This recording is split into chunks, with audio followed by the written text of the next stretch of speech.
Hello, everybody. This is a live emergency update as we have a derecho that is moving through the northern plains.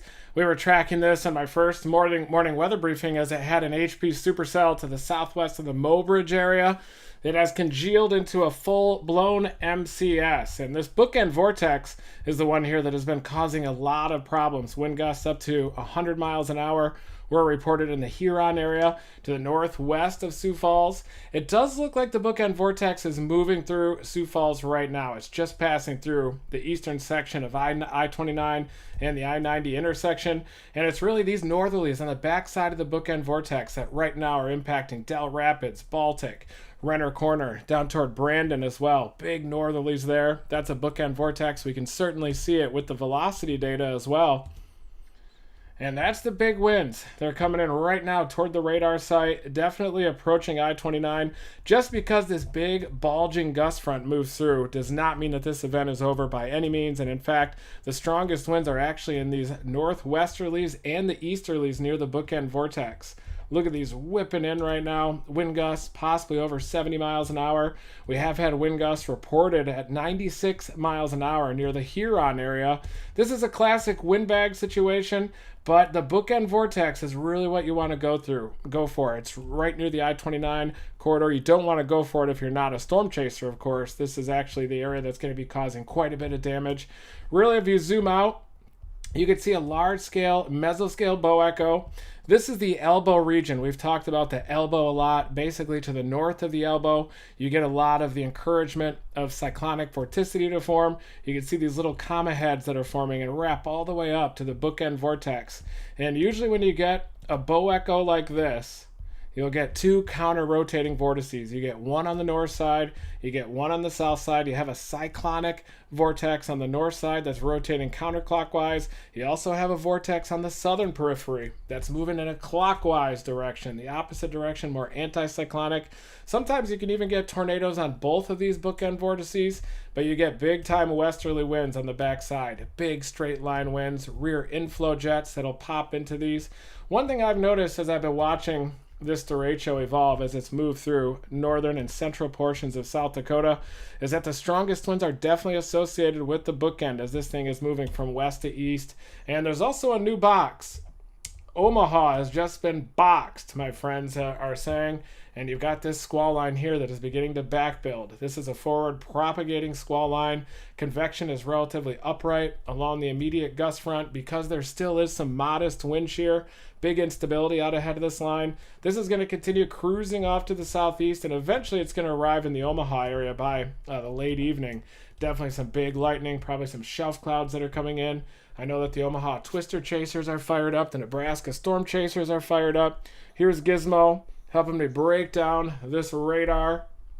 I was just outside, 95 degrees here in upstate South Carolina, and definitely watching tomorrow's severe weather potential up in central North Carolina, northern North Carolina, but I also have my eye on Alberta on Thursday, and there's actually tornado warnings in Alberta right now. I want to show you these off to the east of Calgary. I've got a text message out to Mark right now. I'm wondering if he's chasing these. But you can see these individual beans, one near Alliance, Alberta, the other one to the north of Coronation. And you've got about 3 supercell storms, and 2 of them have prompted tornado warnings. These are well to the north of Drumheller. You can kind of see an arc that's beginning to evolve. These are moving off to the north-northeast. They definitely do have mesocyclones. You can even see the reflectivity patterns rotate a bit. And you can see this mesolow that's moving out of the Red Deer area. And just ahead of that, you're getting some backed winds and some favorable wind shear. A little bit of a pseudo-warm front as well to the northeast of the Stettler area that these storms are evolving on. Wouldn't be surprised if some additional storms develop across east-central Alberta, moving up toward north of Medicine Hat, southwest of Macklin. But you definitely do have an arc of supercell storms. I am going to be watching that as well for Thursday, and we're going to break down some of the detailed models as well on Thursday. We also have some isolated storms that are developing just to the south of these. These are down in Montana, and I want to show you some of these isolated supercells well to the north of Billings.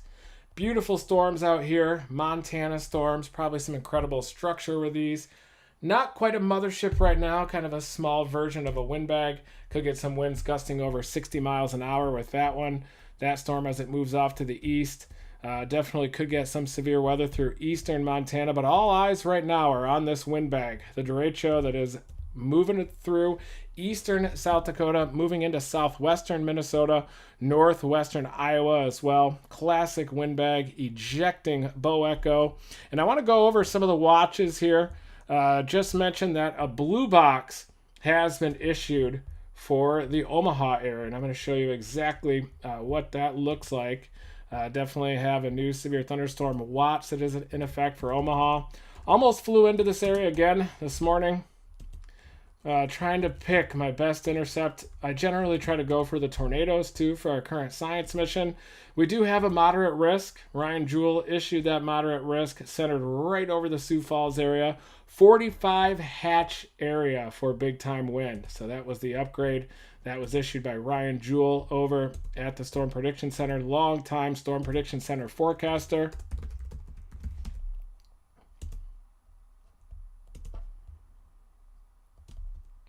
Here is that moderate risk, everybody. Thank you for joining me for this live update.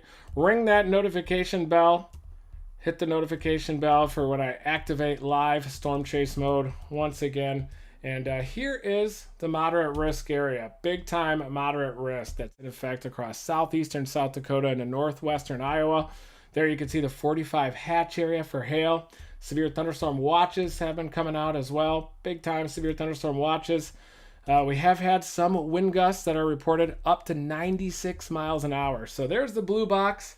Includes Omaha, almost to Lincoln. You're just outside of the severe thunderstorm watch. Goes all the way up to Des Moines as well. There you can see the wind bag centered across that tornado watch that's in effect through 10 p.m. So this wind bag is going to slide off to the southeast toward the Omaha area. Remember the HRRR, how it had those supercell storms kind of dying out near I-29. It was pretty obvious that that was a big time wind bag. We looked at satellite imagery. You could see that large anvil. You could see the overshooting top just to the southwest of the Mobridge area too. This thing has congealed into a major wind bag. Severe thunderstorm watches have been issued out ahead of it. I want to go over some of the storm reports, some of the severe weather reports so far. And these are the wind reports. The significant wind reports, as indicated. Some big hail too, 2.5 inch hail, winds estimated at 70, 80 miles an hour. That's in Dewey County, South Dakota. 2.5 inch diameter hail, Dewey near Promise. 4 inch diameter hail, Promise, South Dakota in Dewey County. That was relatively early on. That was actually at about 8:55 Mountain Time when that happened in the morning. 9:55, right at about the time that we were doing our live update. Golf ball to baseball size hail, Murray County in Minnesota. That's at 20:59 Z, so that was just a little bit ago.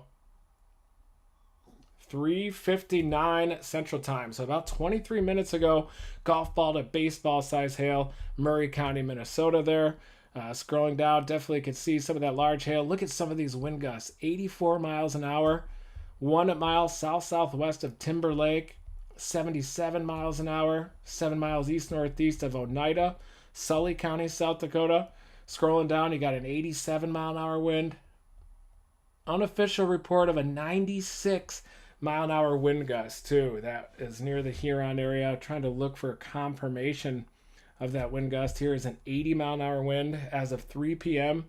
Central Daylight Time. That was in McCook County, South Dakota, about 3 miles to the east of the Spencer area. Stop sign snapped. Also P to quarter size hail with that within that, adding insult to injury.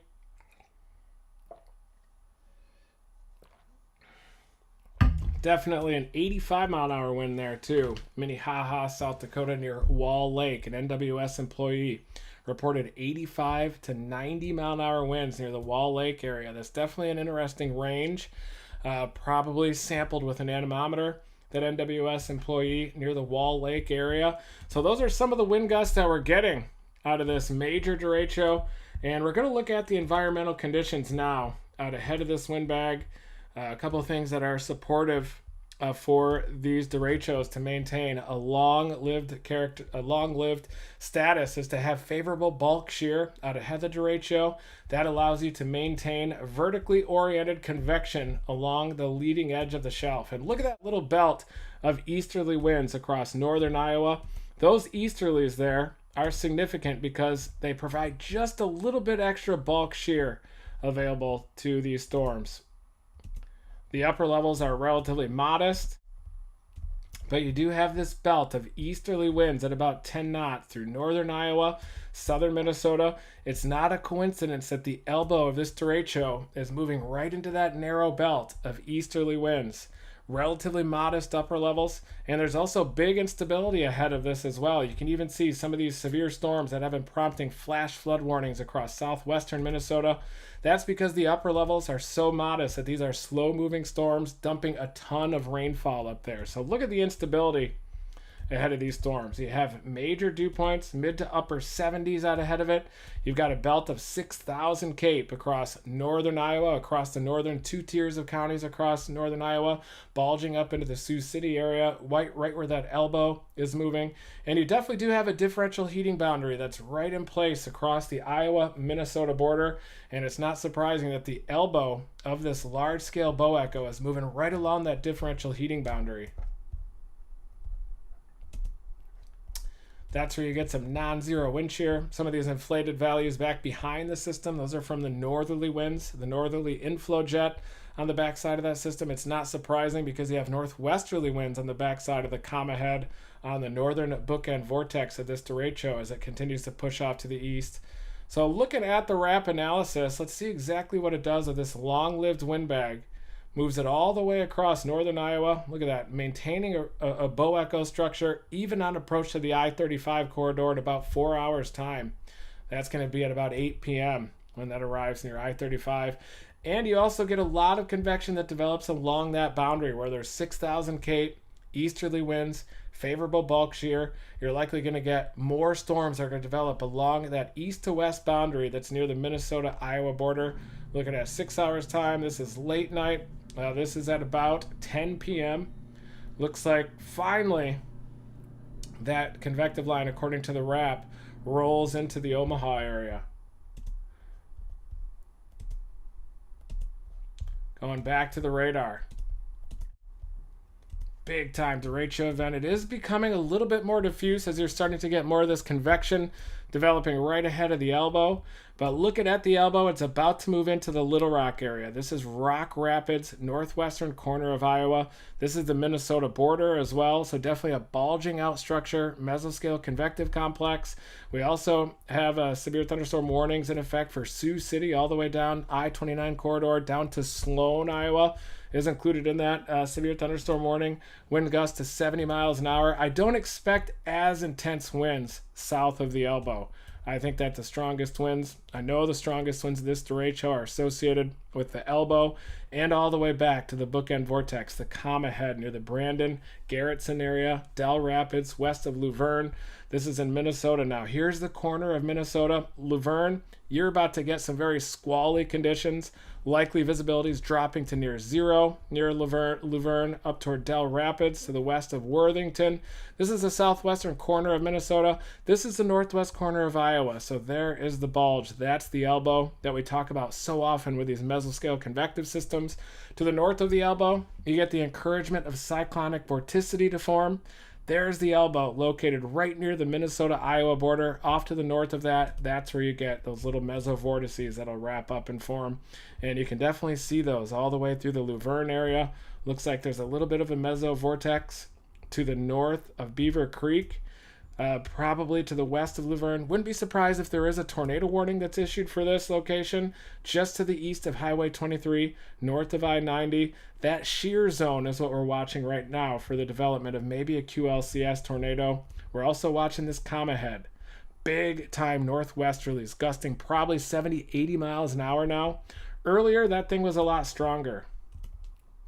Northwest of Sioux Falls, that's when it was the strongest, out near Montrose as well. big winds, analyzed just above the ground near 100 miles per hour in gusts out of the northwest near Montrose, Humboldt area. Northwesterly winds ripping through that corridor, I-90. Definitely the comma head on the backside has those big winds, gusting over 90 miles an hour to near 100.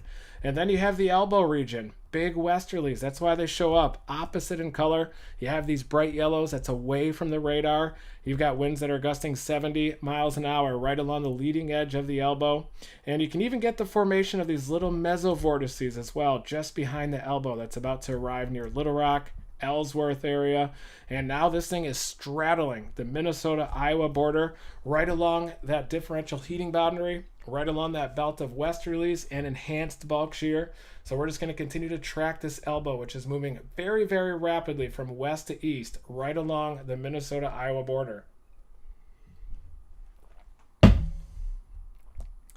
You're going to have to move really fast to stay ahead of this thing as it's moving from west to east. I'm not sure if this actually excited a haboob. There's been quite a bit of rainfall across the Dakotas and the Northern Plains since the last haboob. So this one was probably more of a megashelf, ejecting megashelf. Does look like the elbow is starting to turn a little bit more northeast.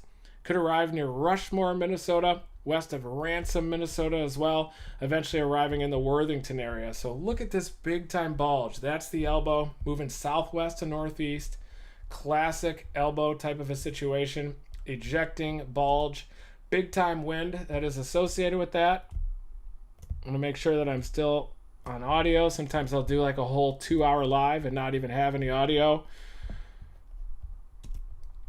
A lot of my friends over at the Storm Squeaker Squad said that I'm like the Dollar General of live weather briefings. Even though a lot of these guys, they don't have meteorology degrees or really any formal training whatsoever, I at least can bring that side of things. Even though my technology might not be up to speed, I'm not aggregating any content out there of other storm chasers, but I can provide a unique perspective. I've seen over 600 tornadoes. I've seen these radar images for 25 years.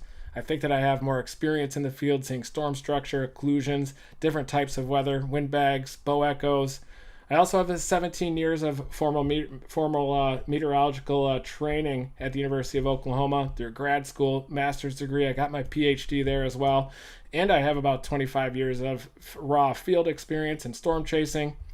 So I do think that, I do agree that I probably am a bit of the Dollar General of weather briefings, but I can definitely bring a unique combination of experience, field experience, radar breakdown, and meteorological expertise to break down these wind bags. But at the same time, it really doesn't require that much knowledge to break down radar, especially with all the dual pole products. You can definitely see when debris is getting lofted. However, I think it can anticipate a lot of the development of these tornadoes a lot faster than a lot of the untrained people that are out there that may or may not have degrees, or maybe they've watched radar their entire life, maybe they haven't, whatever. We've got a wind bag that's moving into southwestern Minnesota, into northwestern Iowa, just crossed over the Missouri River, and then we've also got these storms that are more sheer parallel along the boundary, back building into northeastern Nebraska.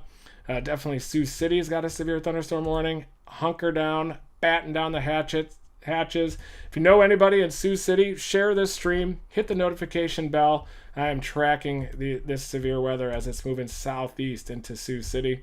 Looks like the strongest winds are going to be just to the north of Sioux City, especially near this bulging elbow up near the Adrian area, Worthington, Minnesota, southwestern Minnesota. There's the elbow that has just moved to the north of the Iowa-Minnesota border. Normally, you'd think that the strongest winds are going to be associated near the elbow. Really, the elbow and areas off to the north, you have the encouragement of cyclonic shear. You could see it here with green being the wind toward the radar, red being wind away. That creates cyclonic shear along this zone. And there you can see the elbow that is arriving in Worthington very shortly. The strongest winds, though, are back on the comma head. That's why you've got all these severe thunderstorm warnings, new severe thunderstorm warning, even to the north of the comma head for 60-mile-an-hour easterly winds. Gizmo just let one fly. Wow, that does not smell very good. It used to be when I cut the cheese balls out of her diet, she wouldn't flatulate as much. But Those cheese balls are not very good for dogs, even the ones that are meant for dogs. It seems like it kind of disrupts Gizmo's digestion a little bit. But look at these easterlies, northeasterly winds to the north of the bookend vortex. The bookend vortex is the area where the strongest winds are going to happen, and we can track this thing over a pretty long period of time.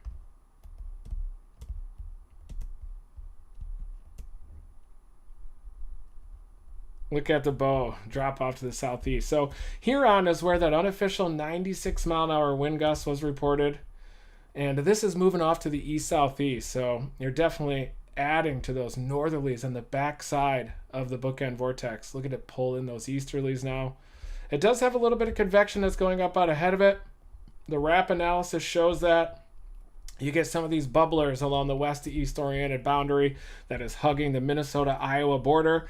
Definitely could get development of strong to severe storms along the west to east boundary to the east of that. New severe thunderstorm warning to the north of St. James, Minnesota. Saw an incredible tornado there June 29, 2006.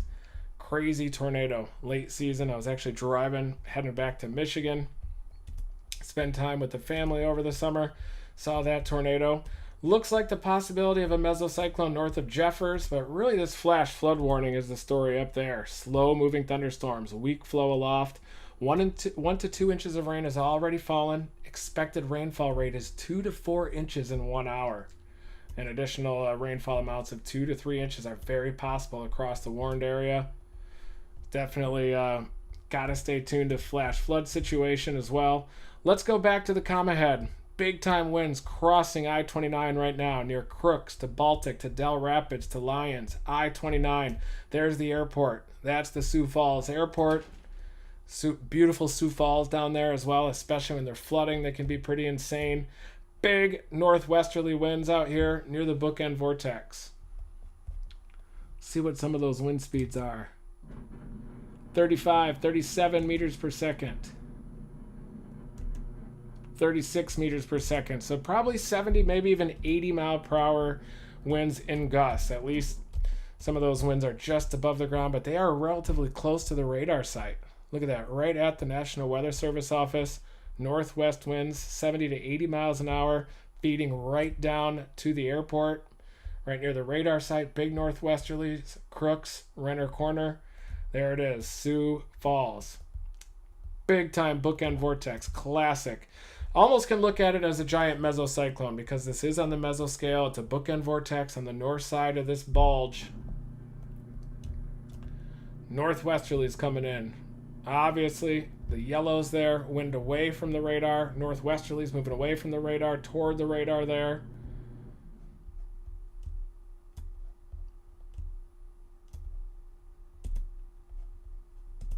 We're also tracking those tornado warnings in Alberta as well. So this area here is where the strongest winds are happening. Don't let your guard down. Once that lead gust front moves off to the east, you still have big time winds across the bookend vortex.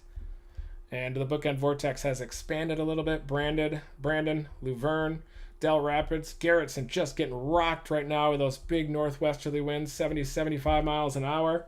Luverne, you're about to get the big winds as well, wrapping around. General cyclonic spin here across the bookend vortex. Brandon, Beaver Creek, Luverne.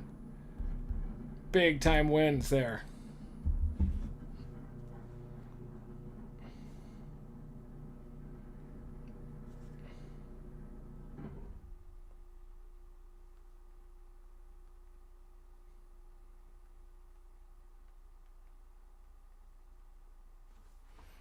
My mom just wondering if all's good with the garage door down there. Bookend vortex. Eventually more storms are going to develop along this boundary, along the Iowa-Minnesota border. And you got to wonder how that's going to affect the longevity of the derecho. You've already got these storms that are going out ahead of it. Generally, when they have kind of clean inflow out ahead of it and make their own low-level jet, they can have a little bit greater bulk shear that's associated with them, and that can make the convection a lot more vertical along the leading edge of the gust front. So right now from Adrian down towards Sibley, that's where you're getting some of the strongest straight line winds associated with the elbow. But I can't stress enough that the strongest winds are located near the bookend vortex, where you get those northerly winds on the backside of it. You get a cyclonic gyre that happens across that zone. This is just to the north. This is Sioux Falls right here. So Sioux Falls is still getting rocked by potentially destructive winds on the backside of that bookend vortex with those big northwesterly winds. Definitely still have a severe thunderstorm warning there. Crooks, Renner Corner, Brandon, downtown Sioux Falls, likely getting some big northwesterly winds. It looks like a channel just pumping right into the radar site right now, right through the airport. You're probably not going to be flying into Sioux Falls right now, I don't think. That is for sure. You don't want to be flying into Sioux Falls right now. Thank you, everybody, for signing up for my weather reports. I know I'm not out in the field. I should be out in the field. Ended up self-suffering a little bit today in the 95-degree heat for hours. Got a big-time sunburn as well. But I am watching a couple of setups. The next 2 days across the southeastern U.S., there are slight risks for severe weather, possibly more windbags, maybe more derecho threat across the East Coast. There was an insane water spout. Looked like a tornadic water spout across southeastern Virginia that probably still has a tornado warning. But just an absolutely incredible water spout out there. And there's a new tornado warning right now just to the east of Washington, D.C., west of Edgewater as well. So that would definitely be a storm that we would have been on if we headed up toward that area to chase. It's an observed tornado as well. Bowie, Maryland, to the east of D.C.,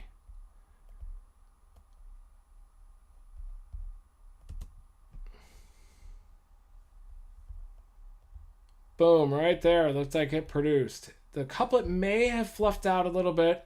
There's your confirmed tornado that went right through the Bowie area. Let's take a look at debris. See if we can find a correlation drop that's associated with that. And it does look like it still has some debris in the air. Look at that. That is still a tornado, everybody. I believe that is a tornado. There's your observed tag. Radar confirmed tornado. Damaging tornado located over Bowie, moving southeast at 25. Tree damage is likely. Thunderstorm will remain over rural areas of central Anne Arundel and east central Prince George's counties. But a pretty dangerous circulation. There's the tornadic circulation. It's about to head toward King Manor. Might have weakened a bit.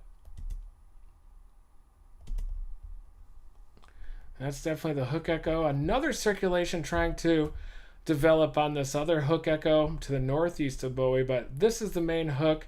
You can see a little bit of a debris or a little bit of a bulbous end, some enhanced reflectivity at the tip of the hook as well, probably showing you where that tornado may have happened. It does look like it pushed out a little bit. Probably some of that debris is getting carried downstream, but that is a confirmed tornado. West of King Manor, southeast of Bowie. Hardesty, get in your safe place. Hardesty, Meadowwoods of Davidsonville. This is to the southwest of Annapolis, southeast of Bowie. Eastern Maryland, to the west of Chesapeake Bay. I've already seen footage of a big-time waterspout that was over southeastern Virginia. There it is, moving off to the south-southeast, probably interacting with a bit of a sea breeze out there as well. I do want to look at the environment. Oh, look at that thing gain supercellular characteristics right on approach to this zone. Had a hook echo on the backside, and then boom, likely produced right near the Bowie area. Wow. So now you see why I didn't just blast out to Sioux Falls and kind of kept this target in play as well. This is why it's happening. And it's pretty close to the Pennsylvania line. We've had a couple of confirmed tornadoes. We had one to the south of this. Eastern Virginia, I believe. And then this one is now producing, dropping off to the south-southeast. Davidsonville, get in your safe place. It's possible that it's just going to retain the severe thunderstorm warning, may not extend the tornado warning, but I suspect that they will because this is already a radar-indicated, a radar-confirmed tornado. Tornadic thunderstorm will remain over mainly rural areas. Again, moving off to the south-southeast. Dangerous day. South-southeasterly movers. You get some derecho potential as well. We've had winds gusting over 90 miles an hour, 96 mile an hour wind gust near the Huron area as well. Now those big-time northwesterlies are moving through Sioux Falls. Now we've also got a confirmed tornado in eastern Maryland, moving toward Chesapeake Bay. There's Chesapeake Bay. Chesapeake Bay Bridge is around here somewhere. I've taken it before. So you got to wonder if you're going to be able to intercept a tornadic waterspout on the Chesapeake Bay Bridge or not. Be intense. So now I'm going to look at the environment that this storm is nested in. The environment out ahead of the derecho is not that impressive, and that's the weird thing about derechos is, they can be quite difficult to predict in advance. But once they start going, a lot of times they don't stop as well. So looking at the environment here across eastern Maryland, it is supportive of a tornado threat. Look at that, 200 to 300, 0 to 1 kilometer storm relative helicity across that zone. And the storms are moving southeast into that environment. Look at that environment that is supportive of supercells, supercell water spouts. You definitely have wind shear, low-level wind shear that's supportive of tornadoes. This storm right now is moving through eastern Maryland, right along the western edge of the Chesapeake Bay. 2 to 300, 0 to 1 kilometer storm relative helicity in that environment. Quite favorable. Looking at the thermodynamics. 3,500 blob of Cape. Not surprising with that blob of Cape. And a relatively back surface winds. You have basically due southerly surface winds at about 5 to 10 knots. I do want to take a look at the hodograph, of course. Gizmo wants to say, yep, we'll look at it, Gizmo, no worries.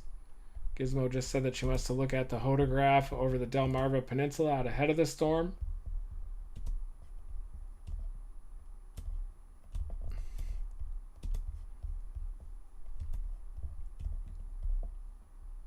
Come on.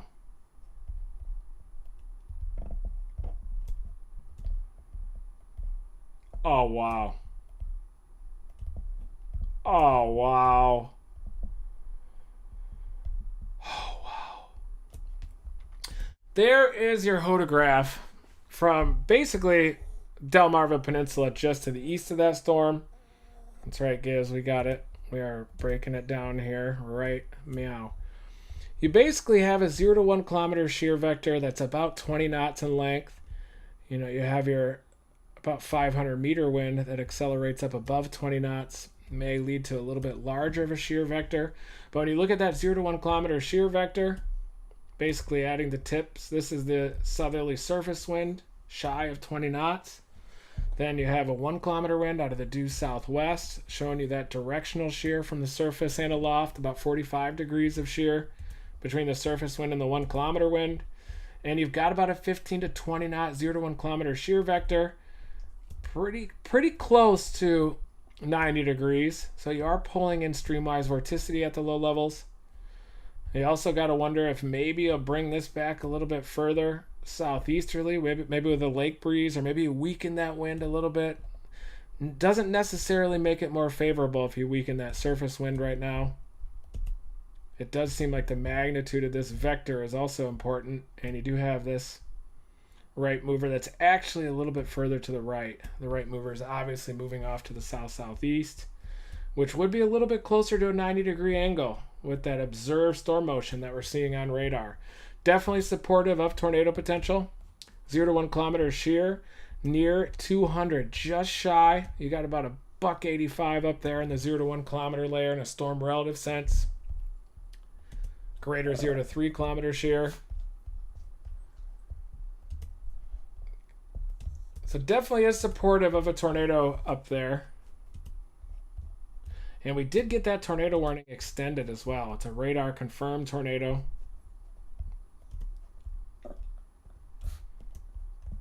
And it looks like that back hook is starting to solidify a bit more on the backside. Let's take a look at velocity and see what we got here. If you're nobody in this area, have them share this stream, have them ring that notification bell. We are breaking it down here live. We had that tornado that was approaching the Bowie area. This is not Bowie, Texas. This is east of DC, eastern Maryland. And look at that circulation go through Bowie, and then it kind of dies out a little bit on approach to Birdsville. And now it's a radar indicated circulation. Debris is probably falling out of that circulation. An off-duty meteorologist. Wow. Reported a funnel cloud. I guess I'm actually an off-duty meteorologist myself right now. Well, now I'm back on duty. I was off duty for a few hours a little earlier today. Dollar General is open 365 24/7. I'm the Dollar General of weather briefings, but I come in quick and nimble. I get in, I do the briefing, I roll out, I do the live weather briefing, storm chase mode as well, but I take that as a compliment. Definitely.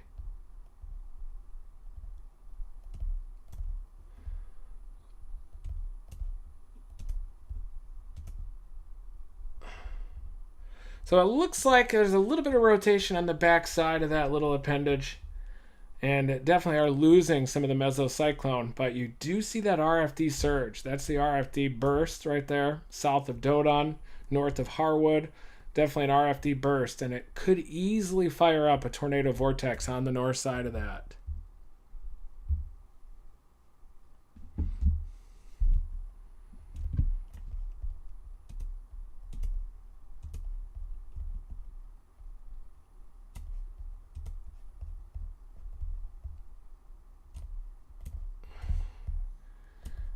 We do have a new hook-like appendage on this storm as well. Look at that hook that's forming. Still have some inflow that's coming into this storm. Forward flank gradient. That's the forward flank gust front. That's parallel, generally parallel to the storm motion that's off to the south-southeast. Definitely is pulling in some inflow out of the due south. You can see this large, weak echo region carved out by the inflow.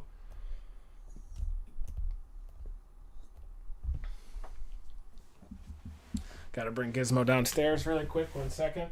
Be back in 10 seconds.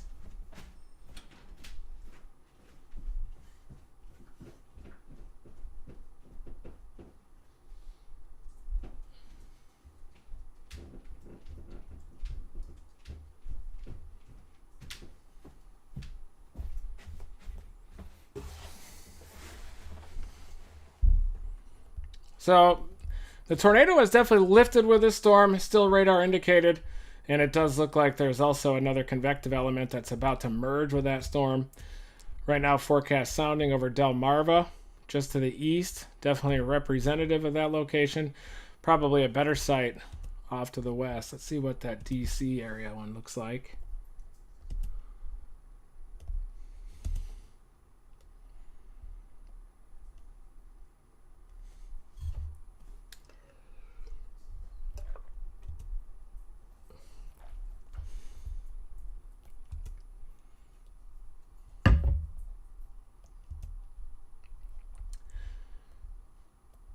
It doesn't look quite as favorable.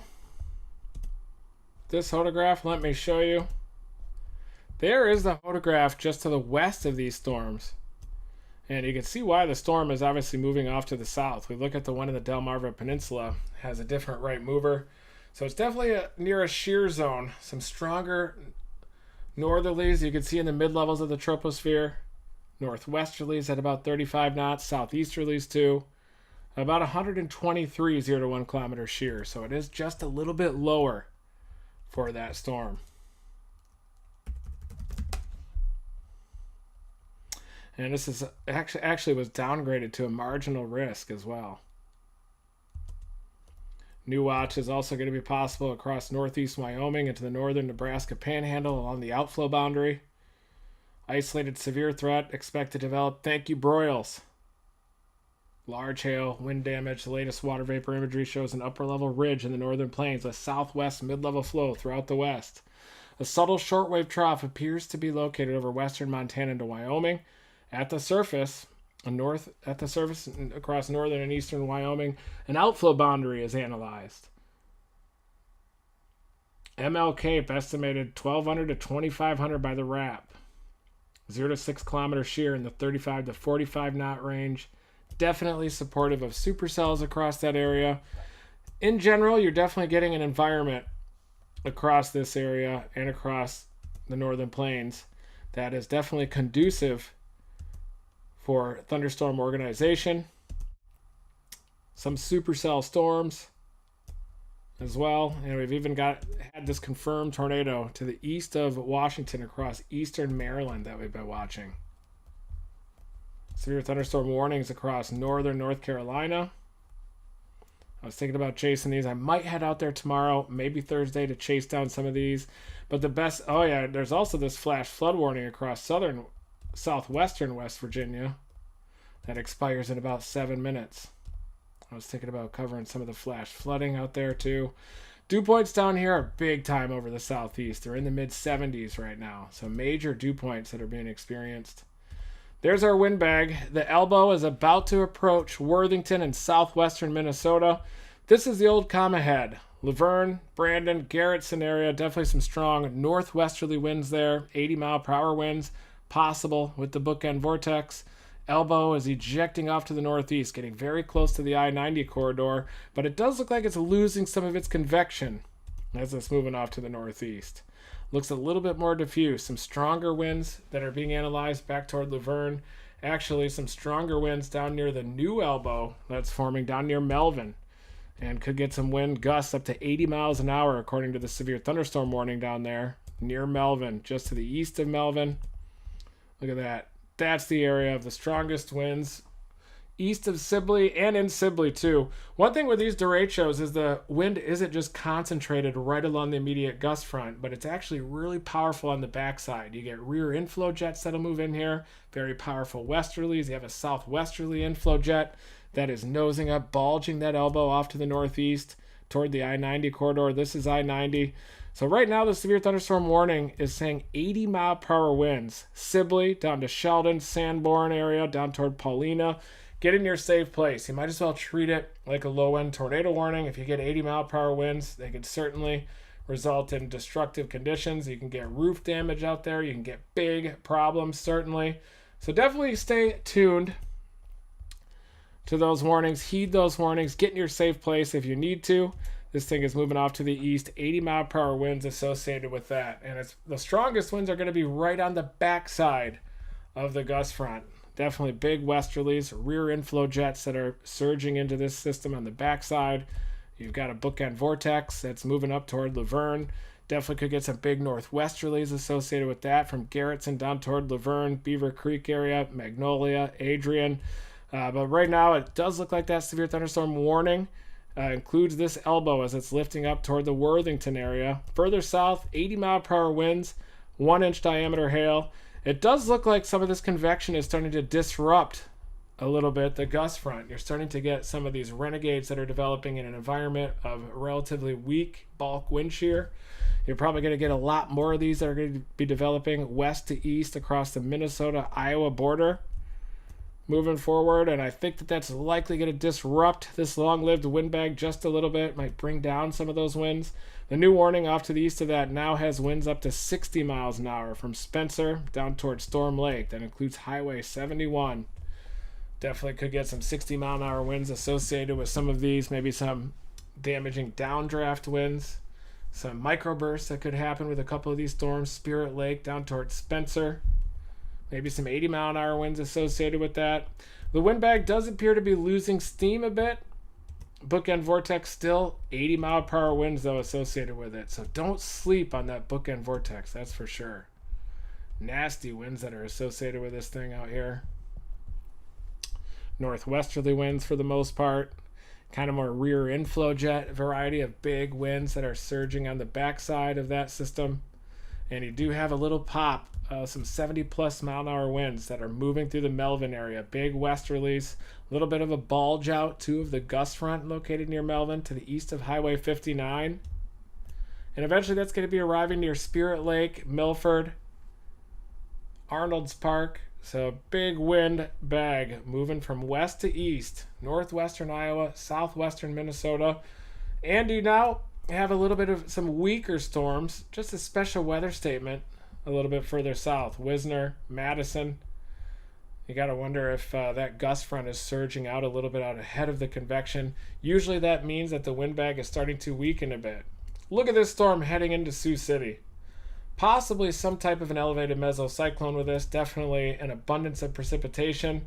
Looks like some type of a rear inflow jet that might be coming into Sioux City right now. Very strong northwesterly winds moving into the north side of Sioux City. Kind of see this outflow boundary as well on the north side. Definitely could get some 60 plus mile/hour winds. The warning says 70 for Sioux City. Got a lot of friends out in the Sioux City area. Hello, my friends. This thing is about to come into Sioux City, and it's going to bring big winds, 70 miles an hour or so. North Sioux City, you're already getting hit by some of those big winds. Probably getting hit right now as that leading gust front does seem to have some very strong winds oriented right along the leading edge of it.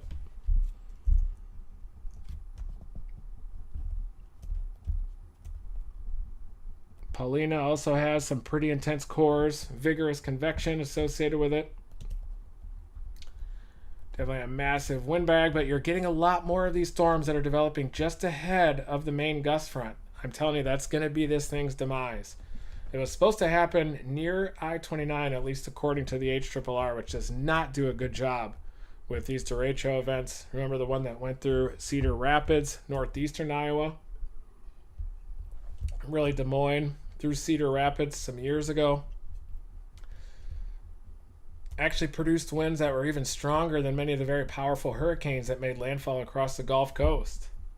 And that was also a system that was not very well forecast by the HRRR. It does seem like the RAP and the NAM model does a little bit better with these. I would say especially the 3-kilometer NAM does a pretty good job with these windbags. Let's see what the latest 18Z 3-kilometer NAM does with these windbags. 18Z.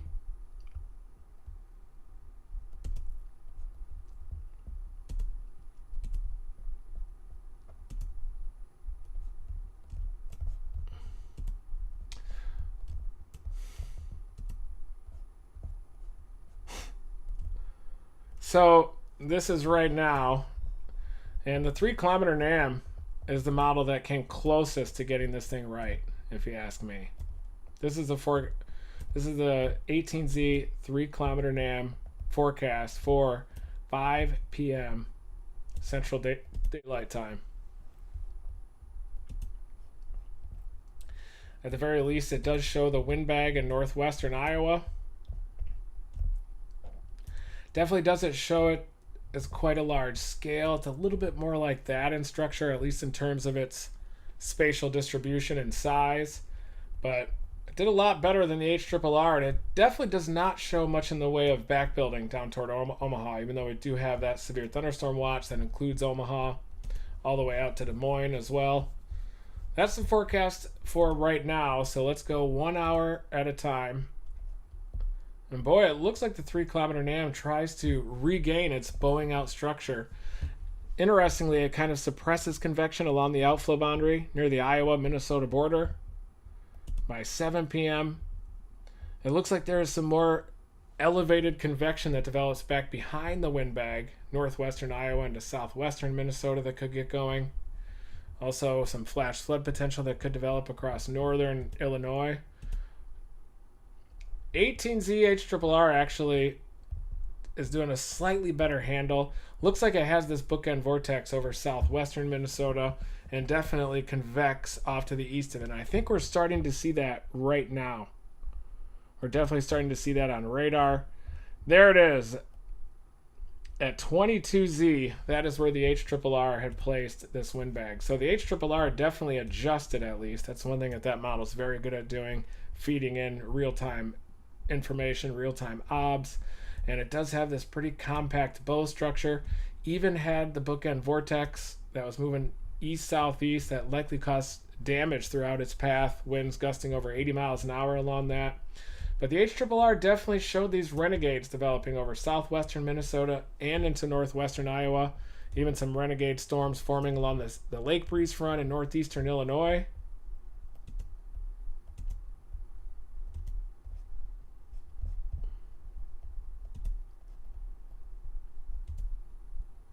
.6 p.m. There you can see the windbag pushing off to the east, and then this west to east boundary just unzips by 6 p.m. And we're definitely seeing that happen right now. We're seeing it on radar. We're starting to see storms that are going out ahead of the windbag. That's probably going to eventually lead to its demise. Notice how you start to lose that bowing structure by about 7 p.m. You get an abundance of cores, an abundance of storms that develop off to the east across northern Iowa near the Minnesota-Iowa border. By 8 p.m., you still have evidence here of the wake low, kind of the bowing structure, but it definitely gets muddied up as you get a little closer to 8 p.m. I think you're going to start to shift toward flash flood threat, southern Minnesota into northern Iowa. Probably some big flash flooding associated with this windbag. That's at 10 p.m., 11 p.m. Just look at all this precipitation. Central Iowa through the Davenport area, northern Illinois. Got to shift to flash flood mode this late evening. But will this be classified as a derecho? Probably. Basically move from the high plains all the way across any complex of storms that's able to move it from west to east all the way across that 4-hour drive across South Dakota probably should be classified as a derecho. Here's some of the convection settling down into southern Iowa, northern Illinois. This is at about midnight. Probably going to get some big rains out there. Total QPF does show some 4 or 5 inch totals. Even out across northern Illinois, I could certainly see some flash flooding possibility across northern Illinois. Big belt of rainfall. This is the ring of fire, everybody. Ring of windbags, as we call it. Relatively weak low-level wind shear. Pretty stout bulk shear that allows for these things to remain relatively organized on the leading edge. Definitely are starting to get this convection popping up out ahead of this derecho that is moving right along the outflow boundary, the west to east oriented differential heating boundary that's in place very close to the Iowa-Minnesota border. Starting to get these renegades that are developing, and I think we're going to get them west to east all the way across northern Iowa, Mason City, eventually toward northeastern Iowa as well. Definitely got some convection developing south of La Crosse. And you're already starting to get the convection going up across north central Iowa near Mason City.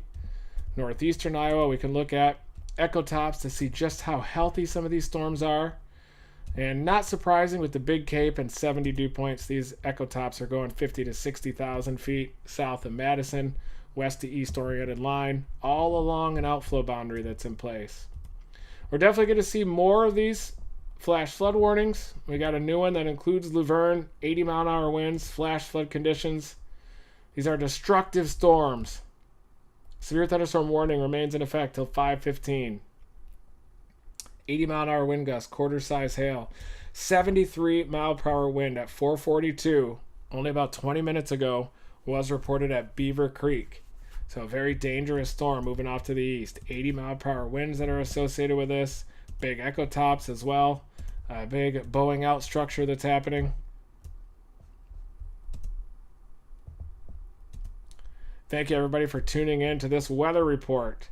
Normally, I'm out in the field dominating out there, but sometimes I have to do these radar breakdowns. Still waiting on my vehicle to get fixed as well. I'm still waiting on the Dominator 4. It's still in the shop. A lot of part shortages. The same part shortages that, similar part shortages that are delaying as well the release of the Dominator weather stations out there. Look at that, Luverne. You are just getting hammered. Wind gusts potentially up to 80 miles an hour. Now you've got a flash flood warning that's issued for town right along I-90. So it's a very dangerous travel way. East of Sioux Falls, southwestern Minnesota, all the way to Worthington. That I-90 corridor is very dangerous right now. A lot of flooding, 70, 80 mile an hour winds that are being recorded from west to east across the state. Flash flood warnings that have been issued. Let's go back to the Maryland active tornado warning that we have that was already a tornado producer. It's about to move over Chesapeake Bay and produce some water spouts. Near Beverly Beach is where that circulation is located, and also Felicity Cove. These areas along the western periphery of Chesapeake Bay. Hopefully there's not too many people that are out and about, but these are relatively populated areas. Snug Harbor, Felicity Cove, Cedarhurst, Columbia Beach. There's the hook-like appendage, some rotation as well, just southeast of Beverly Beach. Definitely have an RFD pop that's coming through Felicity Cove, Cedarhurst, and Columbia Beach right now. Some big westerlies that are being reported right there. Just to the north of that RFD pop, that's where you want to watch for that circulation to tighten up and potentially become a tornadic waterspout. That would be east of Beverly Beach, out over the open Chesapeake Bay. North of, very near Felicity Cove as well. Let's see if we could see a debris signature that's associated with this. It did produce a tornado earlier near Bowie. And it does look like there is a correlation drop that's associated with that. But I do think that that's associated with the gradient and reflectivity right at the tip of the hook. But it is possible that area is located right where that tornado might happen, right at the tip of the hook.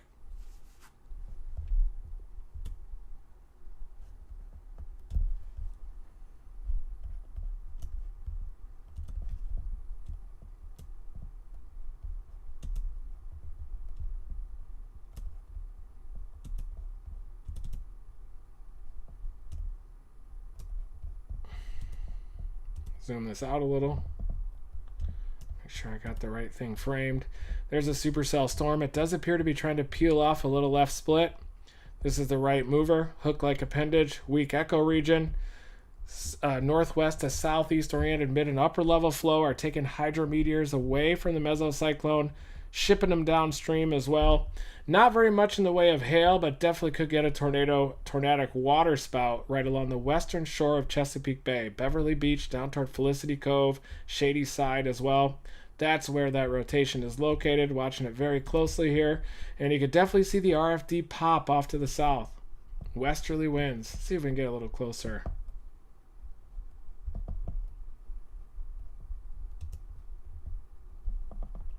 Scanning higher up in the storm, you can definitely see where that mesocyclone is located. Strong west to east winds that are located on the south side of the mesocyclone. Storm relative inflow on the north side. Definitely getting some rotation associated with that. Shady Side, Felicity Cove, Cedarhurst, Columbia Beach. Active tornado warning happening right now. We're also tracking the derecho that is moving into southwestern Minnesota. 80-mile-per-hour winds, very destructive situation. Mesoscale convective complex. But there's your weak echo region. Southerly winds streaming up through Felicity Cove, up toward Beverly Beach. Pretty dangerous storm. East coasters, if you know anybody out here in the eastern Maryland, might have their pontoon boat out over Chesapeake Bay, definitely make sure to hit that notification bell, share this stream, let people know everything's okay. But definitely do have a bulging out RFD coming out. North side of that RFD is where you'd expect a cyclonic spin.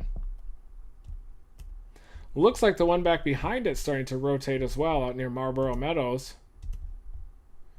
So these storms are going up rotating, and that's not surprising. We've already looked at the environment. There's about 200 to 300 0 to 1 kilometer storm relative helicity across this area. Strong low-level wind shear. Probably also some type of a sea breeze on the western edge of Chesapeake Bay. We also want to look at the tornadic storms. Logan, Colorado. There it is, folks. Northeastern Colorado. Confirmed tornado north of Crook, north of I-76. You've got to be kidding me with this.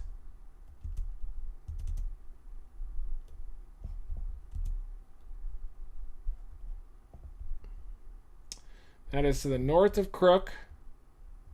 Make sure I got my bearings right. Northeastern Colorado, just south of the Wyoming border. Just northeast of my apartment by a couple of hours, too.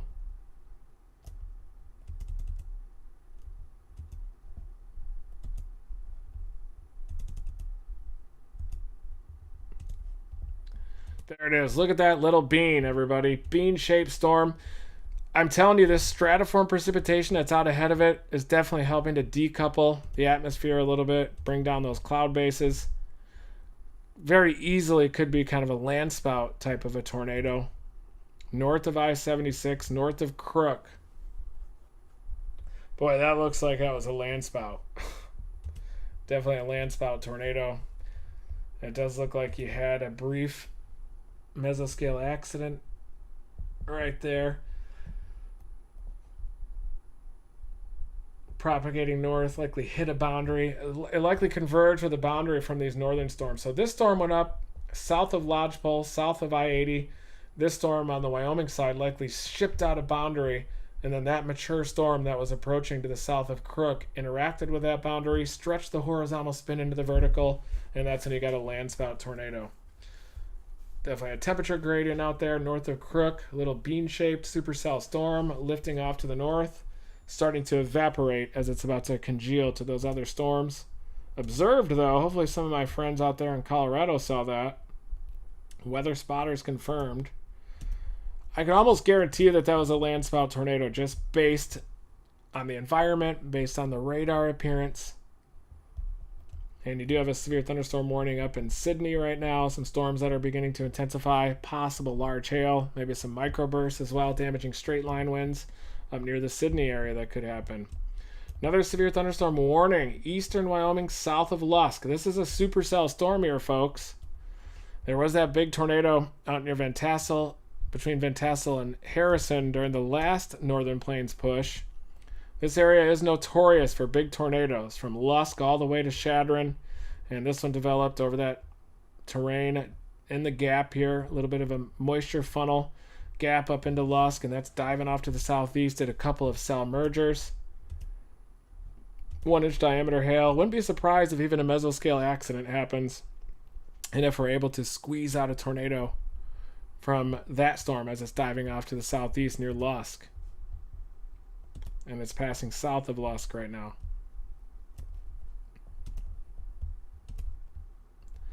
Very strong rotation on it. Stout mesocyclone to the south of Lusk. And here is Highway 85. I've probably had better luck storm chasing in Wyoming than any other state in the eastern high plains. I've seen a bunch of tornadoes up there. A lot of tornadoes that a lot of other people missed as well. But I definitely had a lot of luck in the high plains. This year with my vehicle troubles and some other things, Gizmo getting a lot older, she just does so much better here at my mom's place too. And some logistics have kind of prevented me from activating my high plains storm chase mode so far. But hoping to get the Dominator 4 fixed, get back out there, at least maybe chase monsoon, maybe Thursday, Friday, Saturday across the northern plains and the Canadian prairies. I'll get back out there. But watching this supercell storm that's passing south of Lusk, Wyoming, let's keep an eye on this. It does have a pretty strong mesocyclone. I bet because of that mesocyclone, it also has pretty high ecotops. Anytime you get a rotating updraft, it's going to expand the updraft magnitude, and you're likely going to go up to 60,000 feet this time of year during the summer when the tropopause is really high. So that's a dangerous storm up here. Large hail passing halfway between Lusk and Torrington. Keep an eye on that storm. We also want to look at the tornado warnings up in... Oh, we got another observed tornado. Not surprising at all with that Maryland storm. Might have even been some of that debris that was getting lofted. Some trees that are happening near Shady Side. But there it is, observed. It's a pretty populated area. Damaging tornado, confirmed tornado located over Shady Side, moving southeast at 25. For those in the direct path of the tornado, be very careful. Radar confirmed tornado. So I do believe that it was that correlation drop that was right near the reflectivity gradient. Now the tornado looks just southeast of Felicity Grove, very near Snug Harbor. That's where that confirmed tornado is located. And it's moving out over the open Chesapeake Bay. So we got a confirmed tornado just east of Snug Harbor. You got an RFD bulge that's bulging out. Sometimes those RFDs will eject a little bit faster when they're over the relatively friction-free Chesapeake Bay. I definitely got to watch that area. Look at that RFD is starting to pop out a little bit.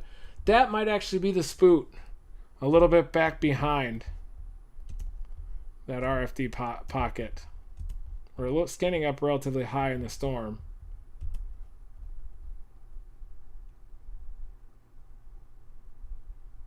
You can kind of see it approach upstream. Look at that. It's probably the tornado right there. And now it's a water spout over the Chesapeake Bay. Ships out there are probably going to have an issue with that thing. A supercell water spout out over the open Chesapeake Bay. There it is. I've gone over that bridge a lot of times, the Chesapeake Bay Bridge, when I was living in New York City, heading off to the south. And that could even come ashore on the Delmarva Peninsula. This is Delaware. Definitely some type of a boundary. You've got this convective blob, more stable air over the Delmarva Peninsula.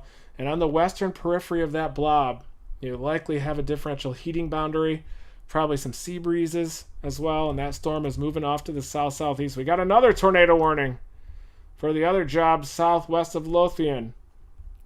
We were watching that rotation begin to spin up. There's the rotation west of Lothian, very near Lothian Woods.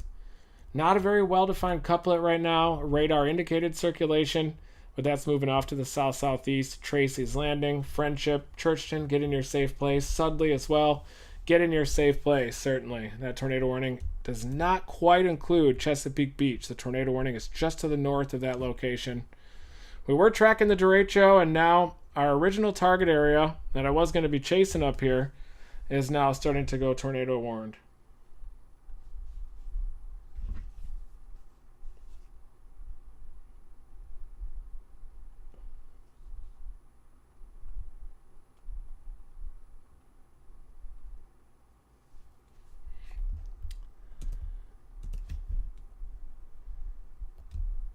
There's a supercell off to the east that was formerly tornado warned. Produced a tornado near Snug Harbor,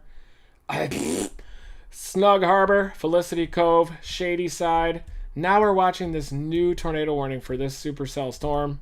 See what this thing looks like on echo tops. These have been pretty shallow. Actually, bigger echo tops than our formerly tornado warned storm that is now has a special marine warning out over Chesapeake Bay.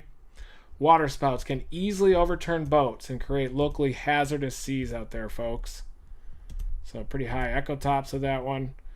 Oh, we're watching this new tornado warning near Lothian, Green Rock, Portland Manor, Darnall, Bounty's View, Tracy Meadows, Sudley, get in your safe place, Churchton, Oakland, Cape Ann, Broadwater Point, Masons Beach, right along the western edge of Chesapeake Bay. You're also included in that tornado warning.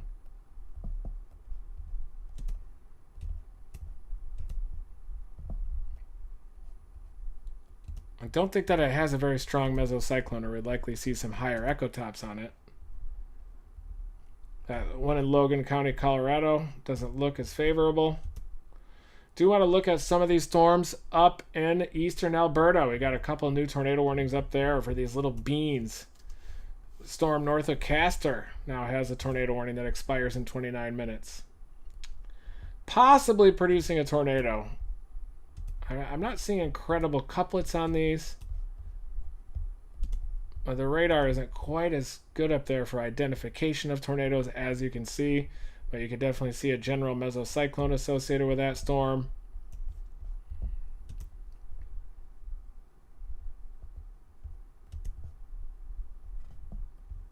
I believe that's a hail core north of Castor there. Yeah, it's definitely a hail core north of Castor, Alberta. I'm thinking about heading up to Alberta on Thursday for that trough that's ejecting up there to southern Alberta. I may have to head toward Calgary. This is a storm to the west of Highway 41. Has a severe thunderstorm warning, even though that one looks like it probably has greater tornado potential of any of these. Isolated bean-shaped storms northeast of Coronation, north of Castor. Hail core located right here, north of Castor, southwest of Alliance. Northwest of Consort. There's Provost. I spent the night. Incredible hotel in Provost. One of the softest pillows and beds that I've ever experienced in 2014. Just after I got a $450 speeding ticket up there in Alberta. Near the Canmore area after we saw some tornadoes. I was chasing my good friend Braden Morriso up there. So I do have multiple tornado warnings. Environment Canada a lot of times will issue these tornado warnings way in advance. They'll let them run for a couple hours. Almost, it's more of like a short-term tornado watch than anything. You got some storms developing east of Malta. Been there a lot of times. Buried some things in the ground up there. Severe storm. Tour possible. Interesting. Very interesting. Yes. And it's because of this rotation. Look at that little RFD pop on this storm near Malta. There's the RFD bulge. Westerlies on the south side of that circulation. Definitely can see a mesocyclone there, just east-southeast of Malta. That's where it's located. Tour possible tag on that. 1-inch diameter hail, 60-mile-an-hour winds possible. This one more of a windbag, but still has the Tour possible tag as well across Montana. So definitely the Montana mode is starting to go. Actually, look at that supercell. Big hail north of Winnett. North of Highway 200. This is in Montana. I think my good friend Bob Conzamias is out there with Tempest Tours. They are on that storm right now. Can get an idea of where the easterly winds are located based on radar. And even better, looking at the surface map. Let's look at the surface map across eastern Montana, of course.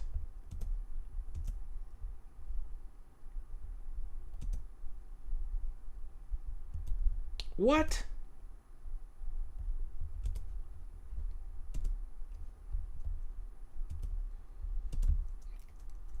Stand by. Pulling up the surface map, everybody.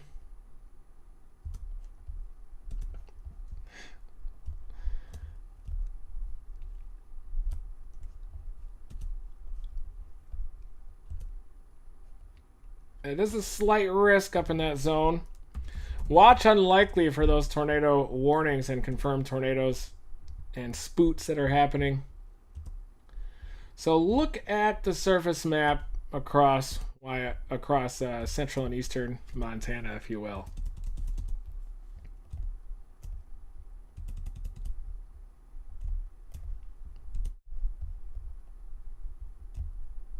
Very diffuse surface pattern. You'd need easterly winds at like 20 knots out there to have a realistic shot at a tornado.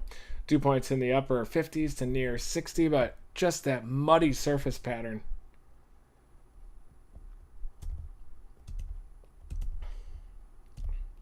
You can see it in Glasgow. You have like a southerly wind at about 5 knots. 82 over 59 there, 23-degree temperature dew point spreads. You have kind of a weak east-northeasterly wind at about 5 knots. You got some northerlies north of that boundary. Temperatures in the 70s across southern Saskatchewan, northeastern corner of Montana. Big southwesterly behind the wind bag. Stable air across western North Dakota, kind of behind the derecho that went through that area. Let's take a look at what the surface map looks like in southern Alberta and see if that environment is supportive of tornadoes up there. I'm not seeing too much that would be supportive of tornadoes. Maybe up along a boundary there where you can get some more easterly winds. Oh boy. Not an incredibly favorable environment either across Alberta. New severe thunderstorm watch has been issued for central and eastern Montana.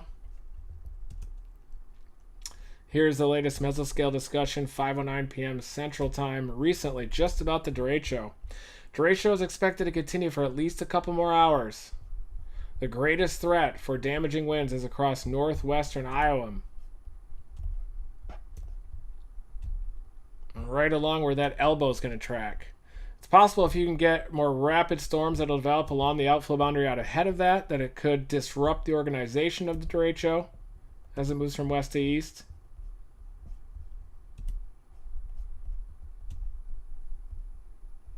A derecho producing MCS with a considerable history of producing significant severe winds continues to progress along the Iowa-Minnesota border. This MCS has a well-defined mesovortex or a bookend vortex along the northern periphery of the bow echo where severe winds, some significant, continue to be reported. 35 to 40 knots of bulk shear that's going to maintain that relatively vertically oriented convection along the leading edge. Bulk shear vectors align normal to the MCS bow. Outbound signatures also. So it looks like those significant winds are going to remain possible for probably the next 1 to 3 hours across northern Iowa as this wind bag continues to progress east. There it is.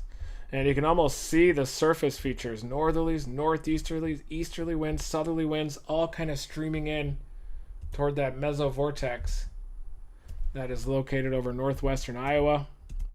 Mesovortex, or basically a bookend vortex up here over southwestern Minnesota. It does seem like some of the stronger winds are going to propagate southward as that elbow consolidates across northwestern Iowa. But you got southerly winds to the south of it. You've got northerly winds to the north of it. Northeasterly winds. Due easterly winds right along the boundary. Everything is trying to converge toward that bookend vortex on the north side of the bow echo that's producing that derecho.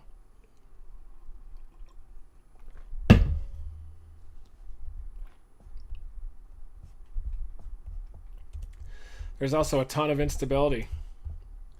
Dew points out ahead of it along that corridor in the mid, even upper 70s, where you're getting 6,500 Kate.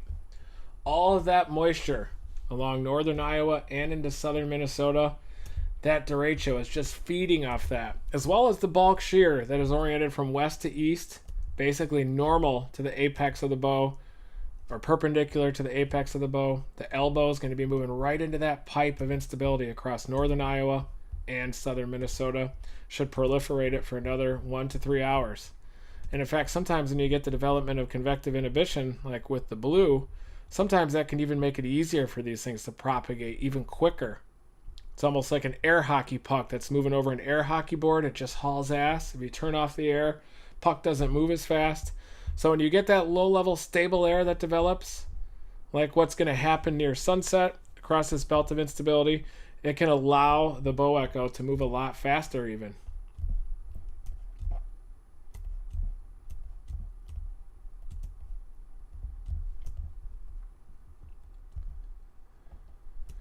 Let's go back to radar and analyze the bookend vortex really quick, and then I want to go back to the radar imagery near the Chesapeake Bay. Worthington, you can see, is in southwestern Minnesota.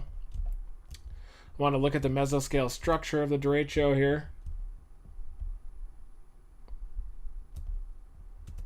There it is. The new elbow is now forming down in this region, near Spencer. Big straight line winds are knocking on your door. Spencer down to Sioux Rapids, down to Storm Lake. 60-mile-an-hour winds possible with that, maybe gusting up to 80. Strongest winds are still located with this bookend vortex, or mesoscale vortex, that now is just to the northwest of Worthington.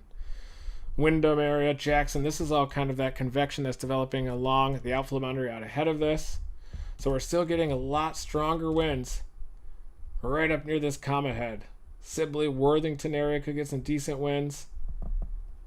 Big winds. I mean, behind this entire bow, you're pushing big time winds back behind it. A big rear inflow jet. Big westerly just bulging this thing out.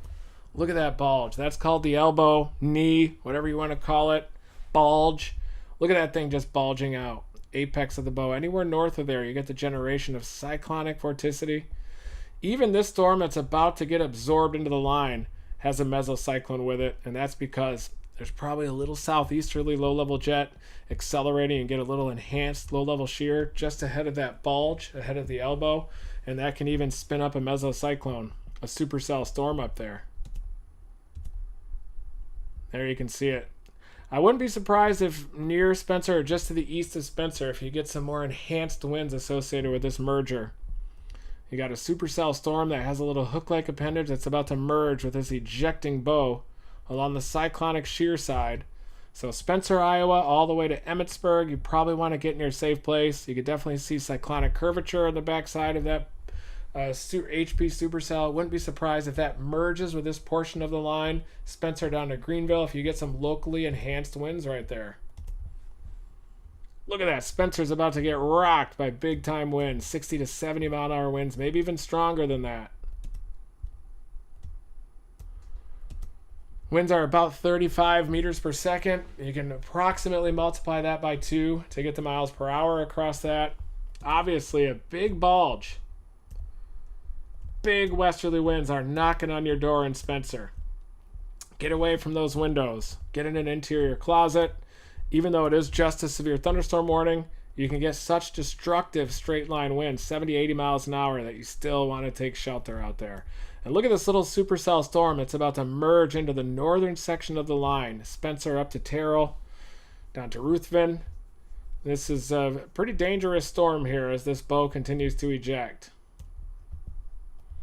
Huge severe thunderstorm warning to encompass all of this rear inflow jet back behind the derecho. All the way back. Big time winds. Big westerlies, northwesterlies.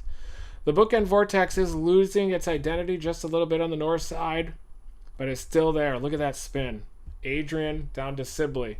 You're getting rocked by the backside of the bookend vortex. Big northerlies that are cruising south and then west into the Sibley area. Big northerlies near Adrian. Worthington's the I-90 corridor. This area is also ejecting. You have the bookend vortex off to the north, and then some enhanced westerlies to the south of it will bulge out this line and bulge out the elbow a little bit across northwestern Iowa. That's the elbow. This is the bookend vortex. Worthington down to Sibley, bulging out quite rapidly. New severe thunderstorm warning has been issued. Winds to 60 miles an hour, almost to Fort Dodge, everybody. Sac City, Pocahontas, Emmitsburg, Armstrong, Estherville. Boom. Severe thunderstorm warning extending to the east. Radar indicated Anne Arundel County. New tornado warning on the Delmarva side. Radar indicated west central Talbot County in eastern Maryland, southwest Queen Anne's County in northeastern Maryland. It's on the other side of the Chesapeake Bay. It's already migrated across the Chesapeake. I've always wanted to chase these setups when I was living in New York. They even warned this storm. So warning both of these supercells. Big Hook Echo, Sherwood, get in your safe place. Tilghman Island, Sherwood, Harris Creek area, Indian Harbor, Mulberry Point, Bozeman, Maryland, St. Michael's on the western shore. There's your supercell storm. That's where the rotation is located, coming on shore near Sherwood. Strong rotation on the northwest. Right over Chesapeake Bay, but that's your RFD pop. And look at this one. It's also tornado warned near Broadwater Point and Fairhaven. Also a pretty stout RFD structure with that. Stout rotation. There's your mesocyclone just north of Chesapeake Beach, south of Churchton. Pretty dangerous storm. Look at that mesocyclone. Another mesocyclone off to the east that's about to make landfall across some of these islands on the western edge of the Delmarva, just to the east of Chesapeake Bay. Another area of rotation starting to organize near Davidsonville.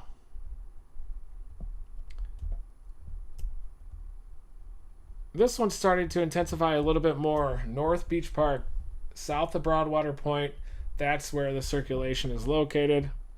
You've also got your tornado warned circulation that's about to make landfall near the western shores of Maryland, St. Michael's, down to Tilghman Island.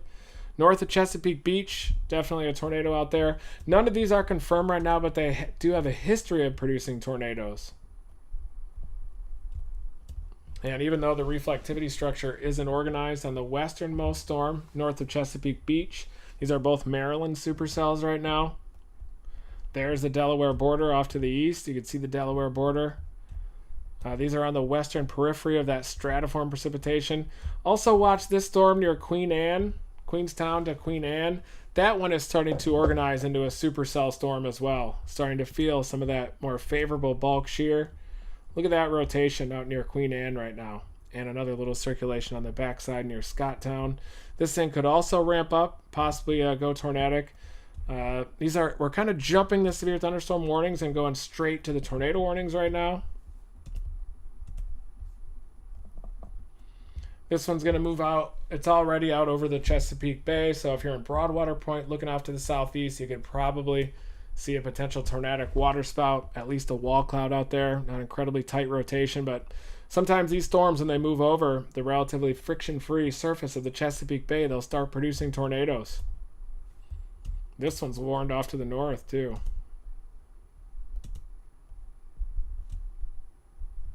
Water spoots, winds 34 knots and greater. Spoot Patrol, Eastern Maryland, Chesapeake Bay. We've got 3 supercells, even another one developing deeper into Maryland, north of Charlotte Hall, Bryantown, just southeast of Waldorf.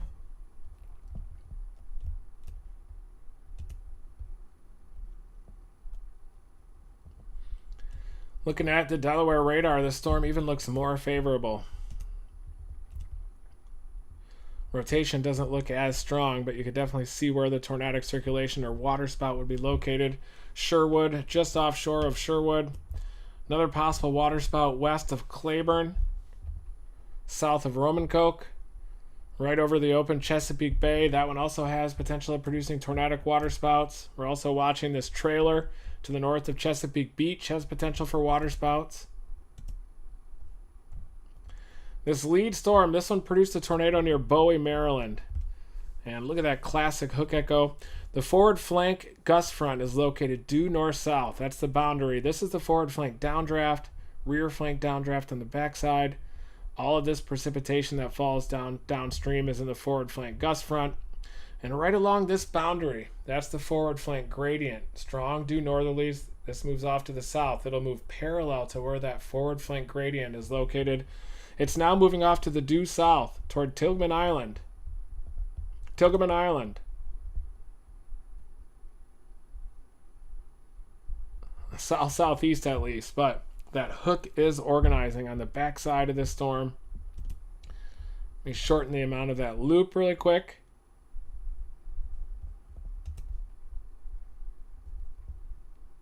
And it looks like it lost its hook just a little bit on approach to Sherwood. But still, that probably is going to interact with the friction of the earth. Sometimes that can even encourage tornadogenesis when you change the frictional properties of the surface from Chesapeake Bay to more land mass, more trees as well, southwest of Whitman, Sherwood, Bozeman area, Tilghman Island, Nevitt. And we got multiple tornado warnings across this area.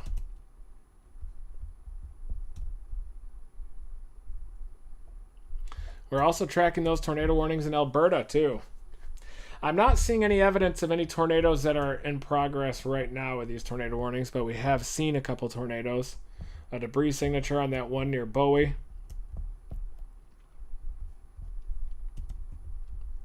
Pretty favorable environment as well.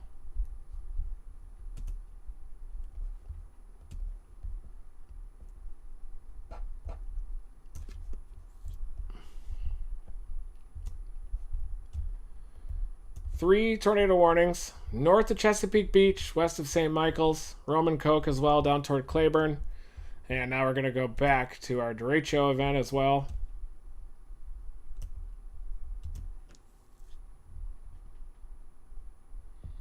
St. James now has a new severe thunderstorm warning for some of those lead renegades. Wind speeds 60 miles an hour possible. I'm not seeing some of these astronomical wind speeds associated with this right now, where we had some of those near 100 mile per hour winds near Huron, a little northwest of there. Even during our morning weather briefing, southwest of Mobridge, some big time wind. But you do still have this bulging out elbow. Emmitsburg, you're next. Lawrence, the elbow's bulging right into your location right now, actually. 60 to 70 mile an hour winds associated with that elbow coming into Lawrence right now, just southwest of Emmitsburg, just west of West Bend additionally.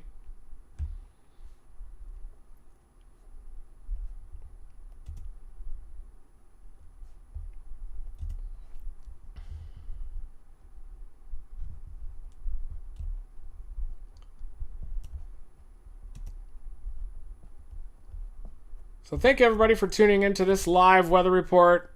I think I'm going to take a little break and keep an eye on this very closely. The supercells that are moving on shore in the western Delmarva over Chesapeake Bay starting to trend down a little bit.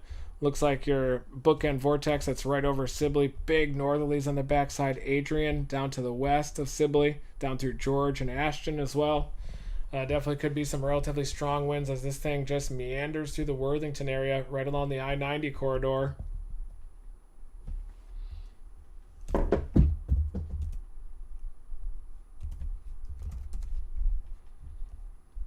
Thank you, moderators. Thank you, everybody. Hurricane season's right around the corner. We're going to be rolling out some new IRL streaming concepts.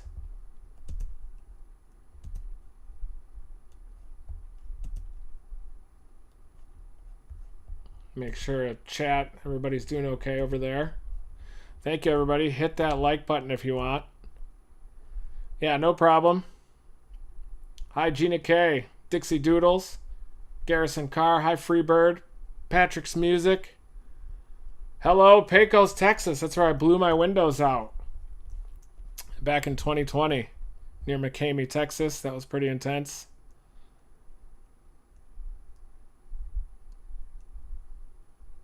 Good. I haven't really been behaving recently. My car's still getting fixed. My mom's getting mad at me because I'm tracking dirt on the floor. She washed the whole entire floor today and then showed me the bucket just filled with dirt. So she's not very happy with me. Look at this boat coming into Lawrence right now on the Des Moines radar. We shifted a little bit south, and it definitely shows you kind of the magnitude of the reflectivity moving into Lawrence. Big bulge right there, 70-mile-an-hour winds possible. And we still have our little supercell storm that is trying to merge into the north side of the bow. So you have this elbow of the bow. Anywhere to the north of the elbow, you get the generation of cyclonic vorticity. And it's not surprising that some of these storms are starting to get some increasing rotation off to the east of them. That's because this environment as well, that's out ahead of the elbow, north and northeast of the elbow, this environment, sometimes you can get an enhanced low-level jet that'll form in that. You can get a little bit of an enhanced kinematic space, and you can certainly get tornadoes that'll spin up within that environment. Oh yeah, we're starting to get the maturation of storms west to east around Mason City, northern Iowa. Those are definitely starting to go up, just like the HRRR was showing. Even some severe thunderstorm warnings now, south central Wisconsin, down near Janesville area. Low-level shear is incredibly weak out here, so I'm not anticipating any tornadoes unless there is a mesoscale accident with these systems. Definitely is pulling in a little bit of inflow.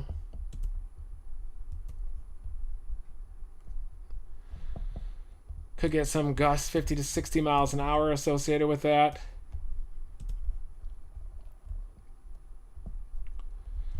But there is your bookend vortex. Worthington, you're likely getting driving rain out there. Low visibility along I-90 if you have to go through that bookend vortex. The Storm Prediction Center has been calling this a MCV or mesoscale convective vortex. It's kind of a little bit behind the primary gust front now, almost like the occlusion process that you'll see play out, except on the mesoscale. Almost like a spinning down tornado vertically stacked or an occluding synoptic scale cyclone. The main gust front is propagated off to the east and just left this MCV to spin down back behind it. Very heavy rainfall rates, though, underneath this MCV as you're getting major latent heat release within this deal. It's a low pressure, rapidly rising motion, big time heat release.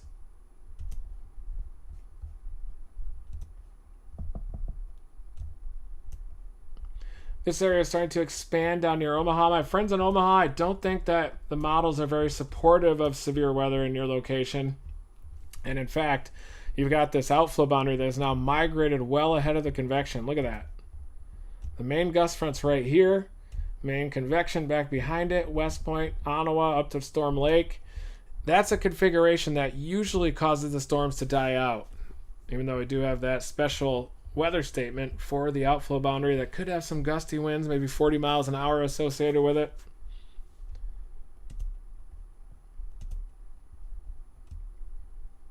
Gusty winds might even knock some tree limbs down with that, the passage of that outflow boundary. Pretty well defined, heading toward Blair. There's I-29, Herman, Nickerson, David City. That is your outflow boundary. And we've already got a special weather statement issued for it. Could get some winds gusting 40 miles an hour, 45 miles an hour. Might down some tree limbs with that one.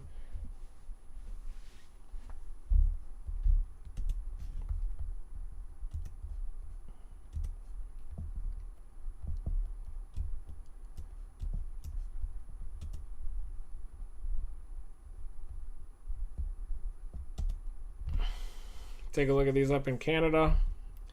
Probably, this one's starting to intensify north of Castor a bit, but we looked at the surface map across this region, and it doesn't look like the wind shear is really that much in place. Almost looks like an MCV out here across northern Canada, or across central Alberta, east of Calgary. Nevertheless, we do have 3 supercell storms that do seem to be spinning, producing large hail and the potential for tornadoes. This one north of Castor actually has some stronger rotation with it, and also has an indication of a very large hail core, at least in the differential reflectivity data on that one. This storm has this one immediately to its southeast, likely impeding any inflow to it, but we still just have these meandering storms that have prompted tornado warnings. New storms starting to initiate behind that, northeast of Calgary up to the east of Red Deer.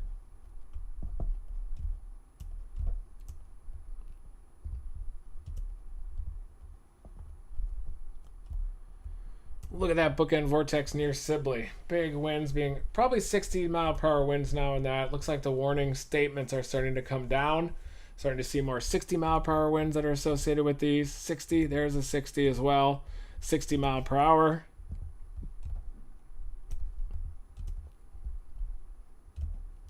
There's your outflow boundary, extending just ahead of the convection.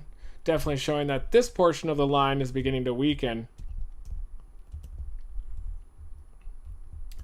And this new elbow that's forming, that's just going to keep progressing along the west to east oriented boundary, outflow boundary just south of the Iowa border. These are likely going to disrupt some of the structure of the derecho, but definitely this elbow is starting to focus a little bit further south. Emmitsburg to Pocahontas, that's where you could get 60-mile-an-hour winds associated with that.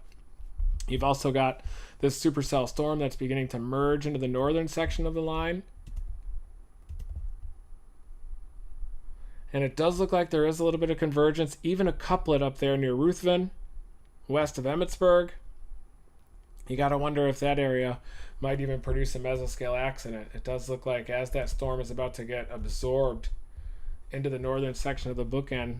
So I think what's happening is you have this MCV back behind that's up Sibley up to Worthington area. And because of that low pressure, you're getting an accelerated low-level jet just ahead of this feature. And some of these storms, just when they're about to merge with that line, they'll start to spin up. You'll get the development of mesocyclones that'll intensify. Sometimes they'll merge at the northern portion of that line. You could even get a mesoscale accident or two by those. But you definitely do have this bulging out structure starting to absorb some of those supercell storms into the northern edge of the bulge. And those definitely do have the potential to at least cause a little bit more enhanced severe weather. Look at some of these. That's some rotation out there near Greidinger, northeast of Ruthven, northwest of Emmitsburg. You definitely are getting some increasing rotation with that storm as it's starting to embed into the northern edge of the bow. Bow is starting to push out 60-mile-an-hour winds. Likely it's going to continue for the next 1 to 3 hours as it pushes across northern Iowa here. Iowa.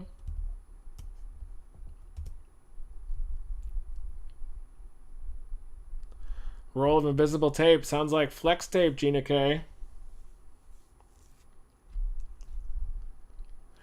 Elbows are the big deal when you're chasing these mesoscale systems, when you're chasing these derechos. Always target the elbow or the bookend vortex. At least if you're on the elbow, though, you can always jump off to the north and then start sampling the very strong winds of the bookend vortex. Remember that MCV event that I chased near Chester, Illinois? That one, the gust front came through, had some quick winds that downed some trees, downed some branches as well. And then the big wind came. I was about to go into the gas station and use the restroom. The lights started flickering in the gas station. And the guy's like, we better shut this down. And I was just about to go to the bathroom, and I walked outside, and the windbag arrived. The trees started getting flattened across Chester, Illinois. Made it barely across the Mississippi River on that bridge. Barely made it out there. And then the whole entire town. Trees down everywhere. Just absolute mass chaos around town.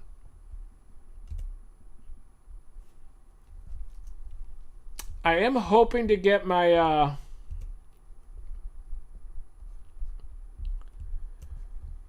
I am hoping to get my vehicle fixed so that I can fix that thing up very soon and get back on the road. It's been intense, but it's also forced me to kind of work on my fitness, enjoy the summer here, hang out with my nieces and my nephew and my sisters, and just kind of experience a little bit of normal life for a little while. But this is the flash flood risk by the Weather Prediction Center, right along the ring of fire. And then you get like a little subtropical low down here across southern Mississippi. Slight risk for flooding as well. We've already seen flash flood warnings throughout the ring of fire. That one down in southern West Virginia as well, eastern Kentucky. And this definitely expands during the day tomorrow. I got to decide whether I'm going to chase this area, chase some of these floods over the higher terrain, or do I just commit to the northern plains and just roll up to the northern plains for the weekend for that trough ejection Thursday, Friday, Saturday. Those are all my decisions that I've got to make. I just kind of feel like a noodle, a wet noodle out here right now. This is tomorrow, day 2, showing that slight risk. Iowa down into western West Virginia, northeastern Kentucky. And then on Thursday, it expands a little bit to the east. Eastern Kentucky, southern Ohio, southwestern PA. But notice how the southwest monsoon has just been dead. You're not really seeing a lot out there. Definitely has dried out. We had that initial moisture surge late June into early July, prompted some flash flood warnings. I think David Rankin probably has the biggest flash flood intercept of the entire monsoon season down in Tucson, kind of an urban intercept out there, a lot of flow that was happening.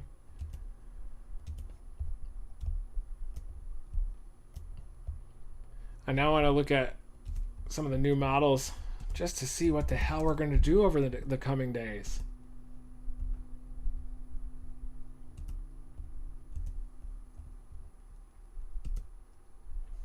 There's your ring of fire that's continuing. Look at that. Montana, all the way through the high plains of eastern Wyoming, all the way down to the southeast. Classic summertime pattern that we're getting. This is the latest GFS, everybody.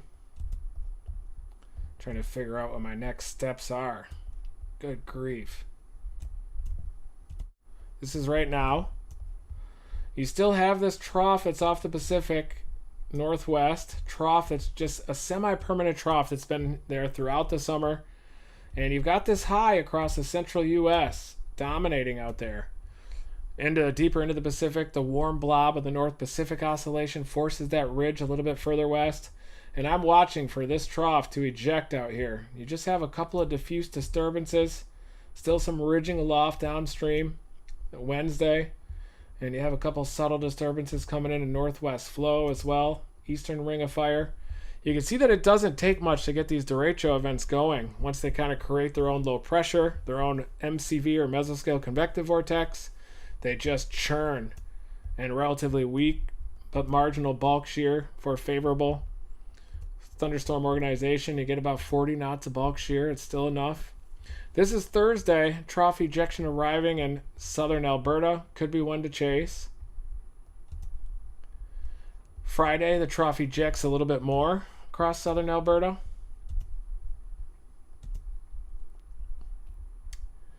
It does look like the environment's a little bit more favorable across North Dakota on Thursday and Friday.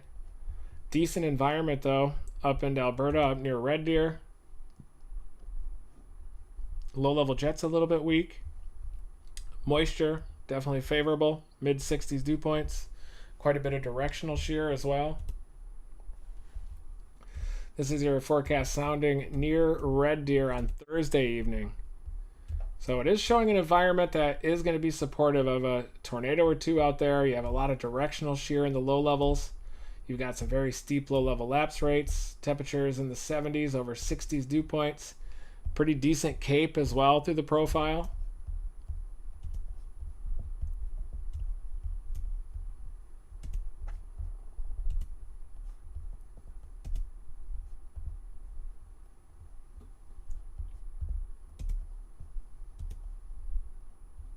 The NAM shows that pocket just a little bit further to the northeast. Seems like it likes western North Dakota, but there's some weak flow, some ridging aloft out there.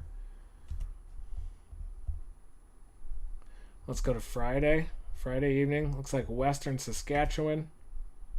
West central Saskatchewan looks pretty favorable for tornadoes. Steep lapse rates, 83 over 68. Looks pretty good on Friday, doesn't it? Also looks pretty favorable further south. A little bit more capping down across western North Dakota.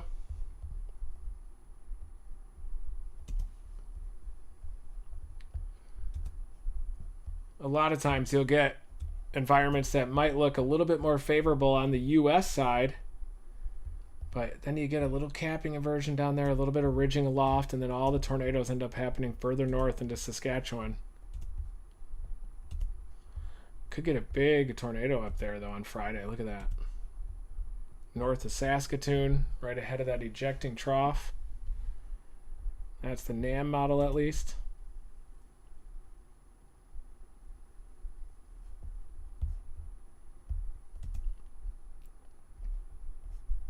12Z European.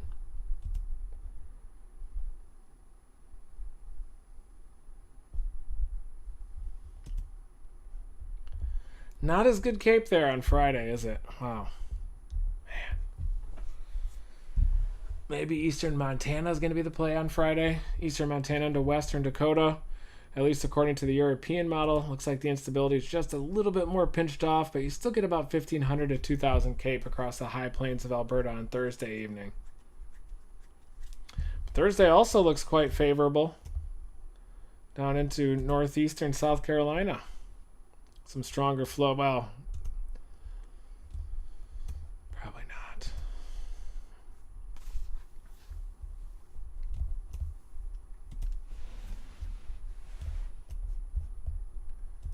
Just agonizing, honestly. Not even sure what to chase. I can go out and just drive around and drive through these windbags, but I also need my car to be fixed. Not sure if it's worth, paying $1,000 to fly in, rent a car, drive into more windbags. I should wait until my vehicle gets fixed. But pretty decent cape up there across southern Alberta. Look at that. So that might be the target on Thursday. And then on Friday, looks like west central Saskatchewan. Or do I target this Montana event into western North Dakota? A little bit better dew points out there with that trough ejection. Probably will make my final call tonight when I break down the 0Z models. Go back and analyze this windbag one more time. Hello? Are you still live? Yeah, but I can turn it off. Oh, no, I have to get something and take it back to Courtney's. Oh, you do?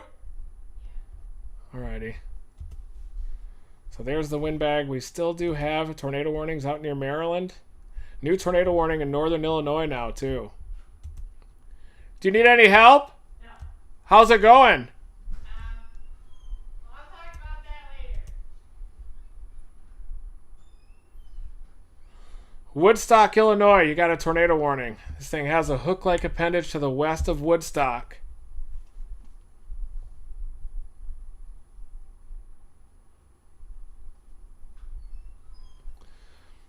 Is everything okay? Yeah. You sure you don't need me out there? No. Are you sure? Oh, there's the rotation to the west of Woodstock, southwest of Heartland. Big mesocyclone happening west of Woodstock. It's probably the most dangerous storm right now across this entire area. Definitely classic outflow boundary, stretching of horizontal vorticity, hook-like appendage. Look at that RFD that's bulging out from this.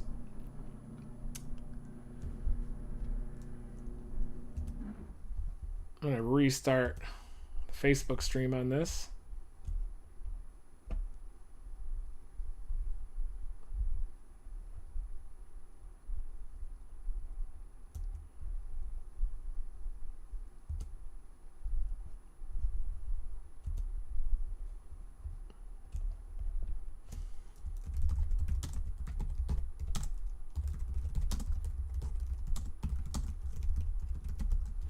Updating my titles.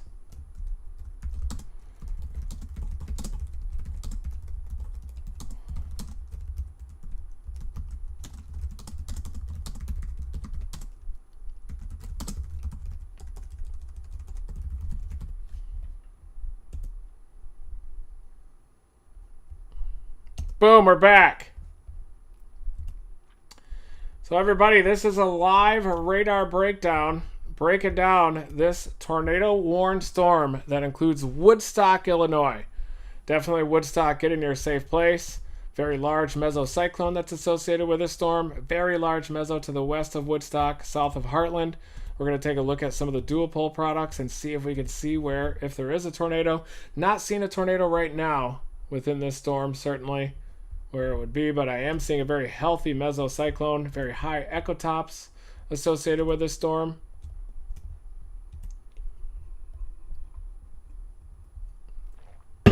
It is quite tilted as well. Some of the ecotops are going up to 60,000 feet right over Woodstock.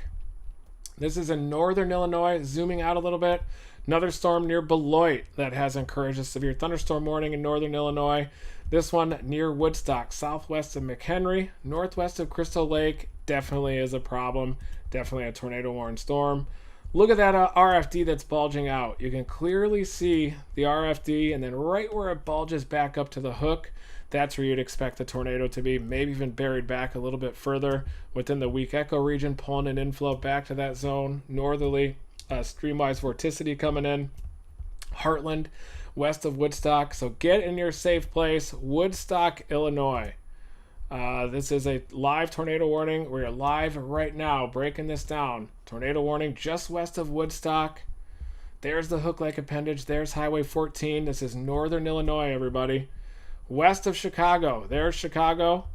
This is the storm. Ring of fire pattern. Tornado warnings. Supercell storm heading off to the east-southeast. Definitely has some rotation. Watching the tip of the hook right there. That's what we're watching. The tip of the hook to the west of Woodstock. There you can see a little hook-like appendage, RFD bulging off to the south of it, cyclonic curvature within the precipitation as well, hook-like appendage on the west side, just west of Woodstock. Still radar indicated, not seeing any evidence right now of a tornado in progress, but it does have a very stout mesocyclone that's quite broad. Gate-to-gate wind shear, not as intense, but definitely some northerlies here, kind of a large-scale mesocyclone that's happening. It was a severe thunderstorm, and now it's peeling off the south edge of the line. Look at it organized. Boom. Actually looks pretty good there, just to the south of Highway 14. Right there. That was where it tried to produce a tornado, just south of Highway 14. Moving off to the east-southeast. It's going to pass just west of Woodstock. It is diving off to the southeast. Woodstock, even though it looks like this circulation is going to miss you just to the west and the southwest, you still want to be in your safe place, because that is a dangerous supercell storm that is going to be capable of producing tornadoes. It's got a tornado warning already. Moving off to the east-southeast, there's that big hook-like appendage. It does look like the hook has collapsed just a little bit on it, south of Highway 14. Thank you, Facebook. I'm going to be doing a lot of these live briefings, at least the in-depth forecast model discussions for subscribers only. And we also need to do some more in-depth forecast model discussions. But when these tornado warnings are issued and they're more urgent and I need to get the information out and warn people, that's what I'm all about here with these on Facebook especially. Definitely share this if you know anybody in northern Illinois with these storms upstream. Just west of Woodstock, there's the strong rotation. South of Heartland, that's the circulation. Weak echo region pulling in that inflow on the east side of the hook. There you can see the mesocyclone. It's broad, but it is very healthy, a very deep mesocyclone. And you can also tell the health of the mesocyclone based on the echo tops. Anytime you get these echo tops that are bulging out like this, it means that the updraft is rotating. That enhances the vertical motion all the way up to the tropopause. And a lot of times it can even bulge into the stratosphere up there, and you can get what's called an overshooting top.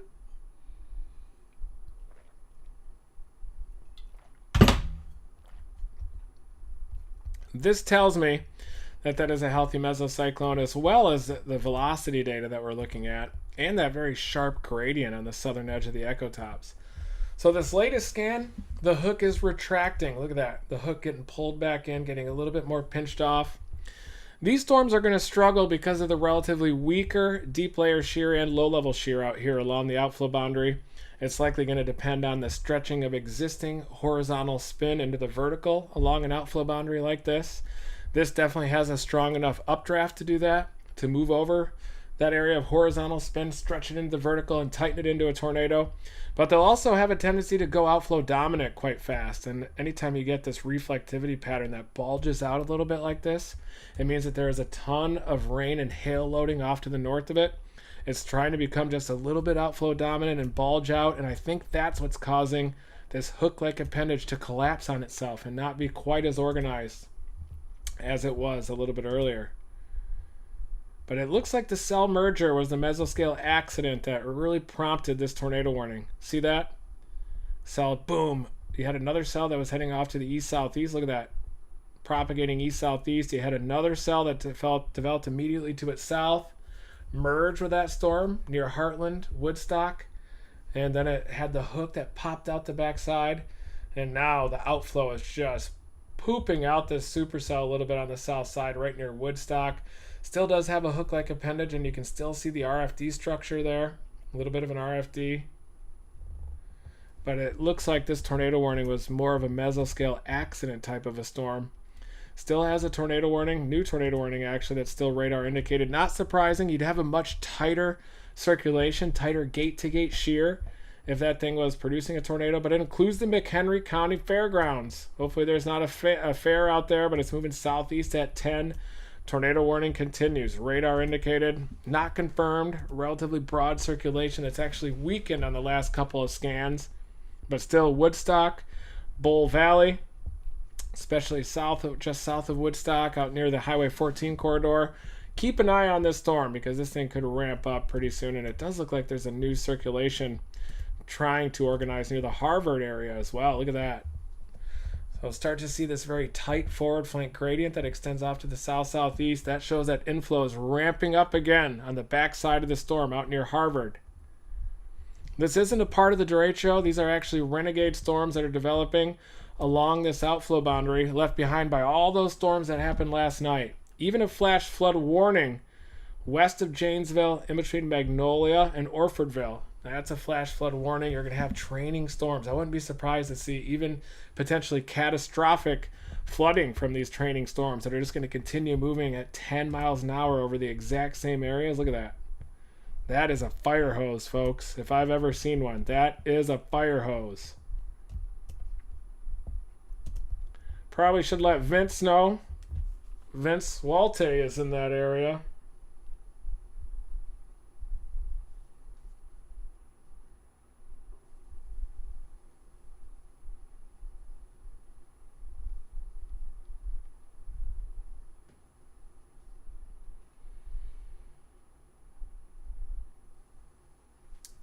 Alrighty. We are watching a live tornado warning, watching it live here in Woodstock. There's the rotation on the west side of Woodstock, and since this tornado warning was issued, we have lost a little bit of the spin. It really peaked south of Heartland, north of Franklinville, and now as it's heading toward the Woodstock area, that rotation is getting a little bit weaker. Fire hose setting up.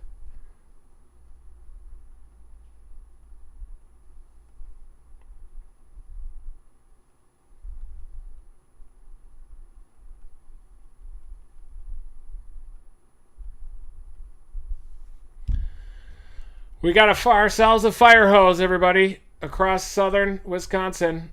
And we have this storm near Harvard that's severe in northern Illinois. There's the Wisconsin border. Inflow starting to ramp up into the southern edge of that supercell. You can see the very tight gradient right there.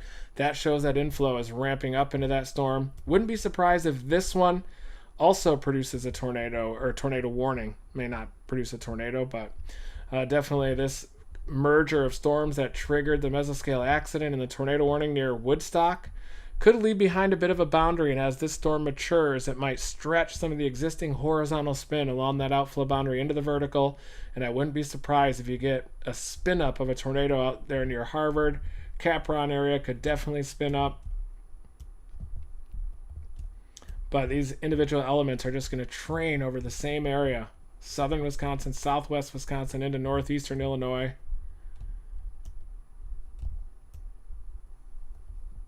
And we're starting to lose that circulation a little bit out near Woodstock.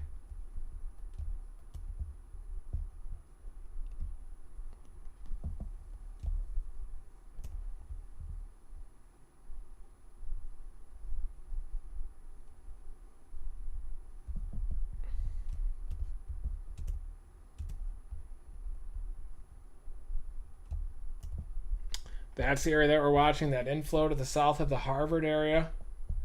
Definitely do have strong inflow coming into that area. Hook-like appendage west of Bull Valley. Woodstock still has the tornado warning. It's in effect. And in fact, it expires in 33 minutes. That thing is probably just going to be retained, even though the rotation is definitely starting to weaken a little bit. It includes McHenry Fairgrounds. Still, those tornado warnings continue in Canada, up to the east side of Calgary. There's your flash flood warning west of Janesville. New severe thunderstorm warning south of Beloit as well. We'll have to keep an eye on. The tornado warnings that were in effect across eastern Maryland moving into Delmarva have been allowed to expire, which is good news. And then we're looking back here, this windbag, not looking as organized. The bookend vortex, or MCV, is now back here. Worthington to Jackson, down to Sibley, Spencer area. That's where the bookend vortex is located, and some enhanced winds possible near the MCV.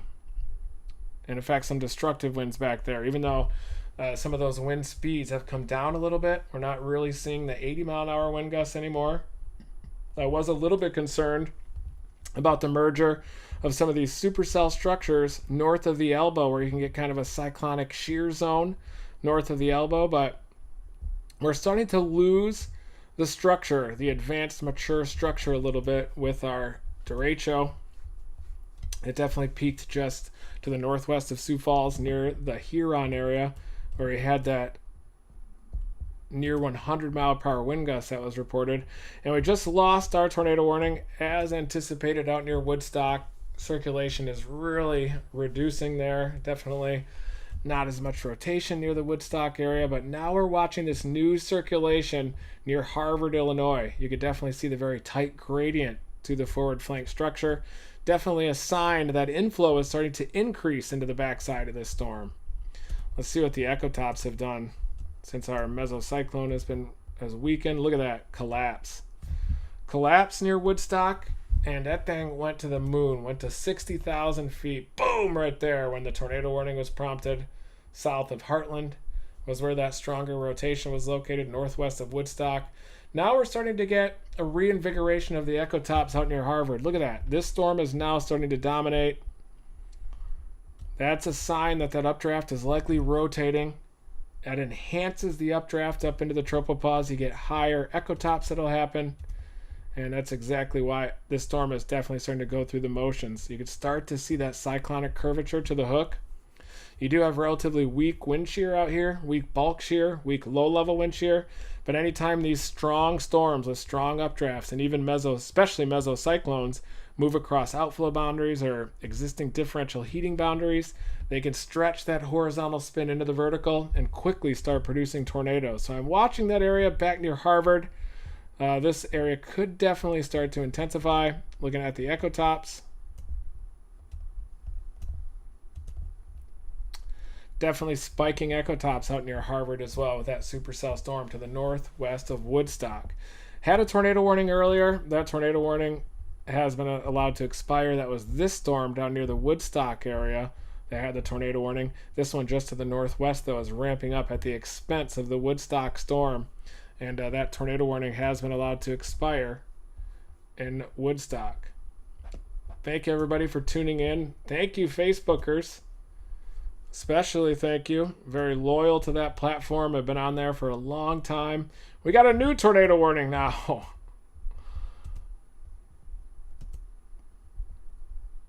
Tornado warning remains. So they're not going to allow it to cancel. That was probably a bit of a glitch, but that tornado warning remains in effect for Woodstock. But the rotation is very broad, very diffuse. It's possible that on the west side of Woodstock, you could stretch that spin. Stretch a mesocyclone with that vacuum cleaner just above an outflow boundary. You might be able to stretch some of that spin into the vertical and get a tornado, and boom! Tornado warning's gone once again. It probably should be gone. I mean, this storm is not tornadic right now, so it's just semantics as to whether to keep the tornado warning until it expires in 29 minutes or so. Probably best just to let that thing expire. This storm, though, still intensifying out near Harvard. This little convective blob, though, tells me that that's likely an elevated supercell, and it's actually not getting any access to surface-based inflow or untainted air on the south side. Just get a little convective blob that's probably going to merge up with that base. Probably only tornado warnings are up in Canada now. Yep. Windbag continues to mature off to the west.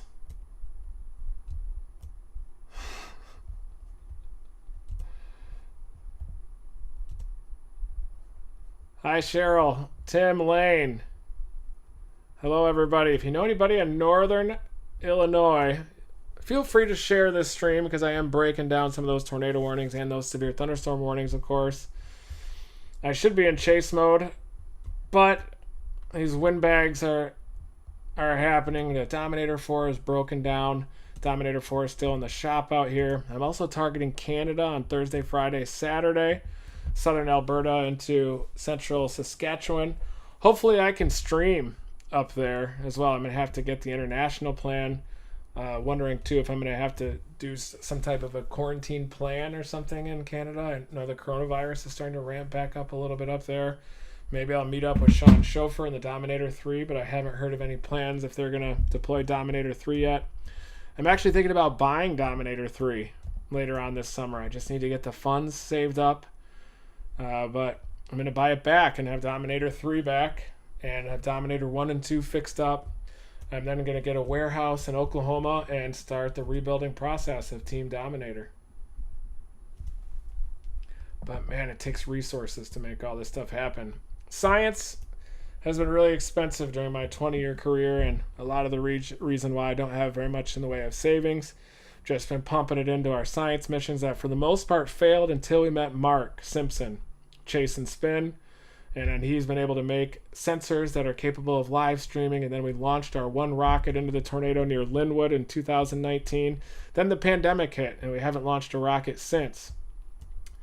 But Brian and I are brainstorming on Defender vehicles, a big pickup truck, big snorkel on it, and then we'll have a rocket launcher on the back of the pickup so that we could shoot our sensors into tornadoes and be very nimble as well.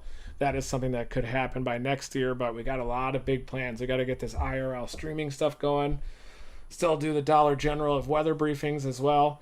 We got to get our science back going. We've got our rocket paper that's been submitted. We have Flex Seal videos that we're doing as well. So the ball is rolling forward, continues to roll, but it's rolling a little bit more too slowly than I'd like. We also are battling part shortages as well. The Dominator weather station, some sensors, and our visualized display that we were going to have on the dashboard definitely is missing. The microchip shortages, some shortage of technological components as well that has prevented our rollout of that, but we hope to roll that out by next year too. But we are tracking these supercell storms in northern Illinois that the tornado warning has been dropped, and now we just have severe thunderstorm warnings. This severe thunderstorm warning was issued to the south of this blob because it was anticipated that this would continue to reinvigorate as outflow would send an outflow boundary into northern Illinois, and it does look like you're starting to get some of those convective elements that are beginning to mature. Northern Indiana's got a severe thunderstorm warning southwest of LaGrange.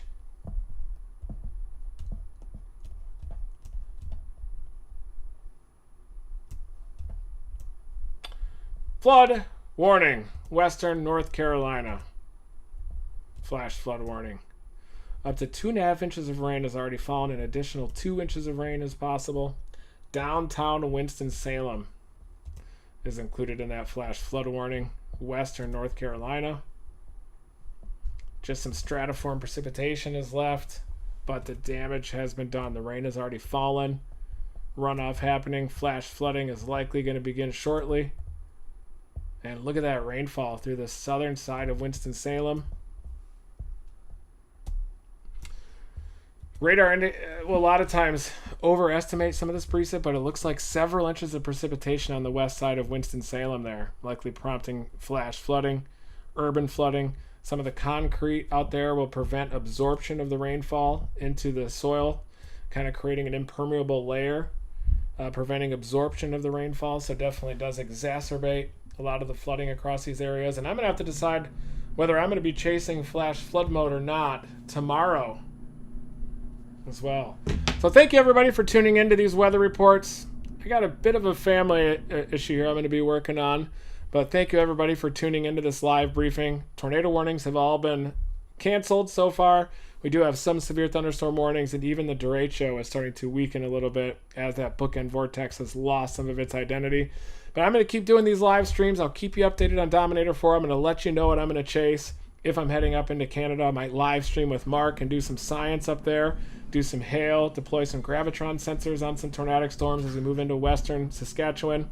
Thank you everybody for joining this weather report. Never stop chasing.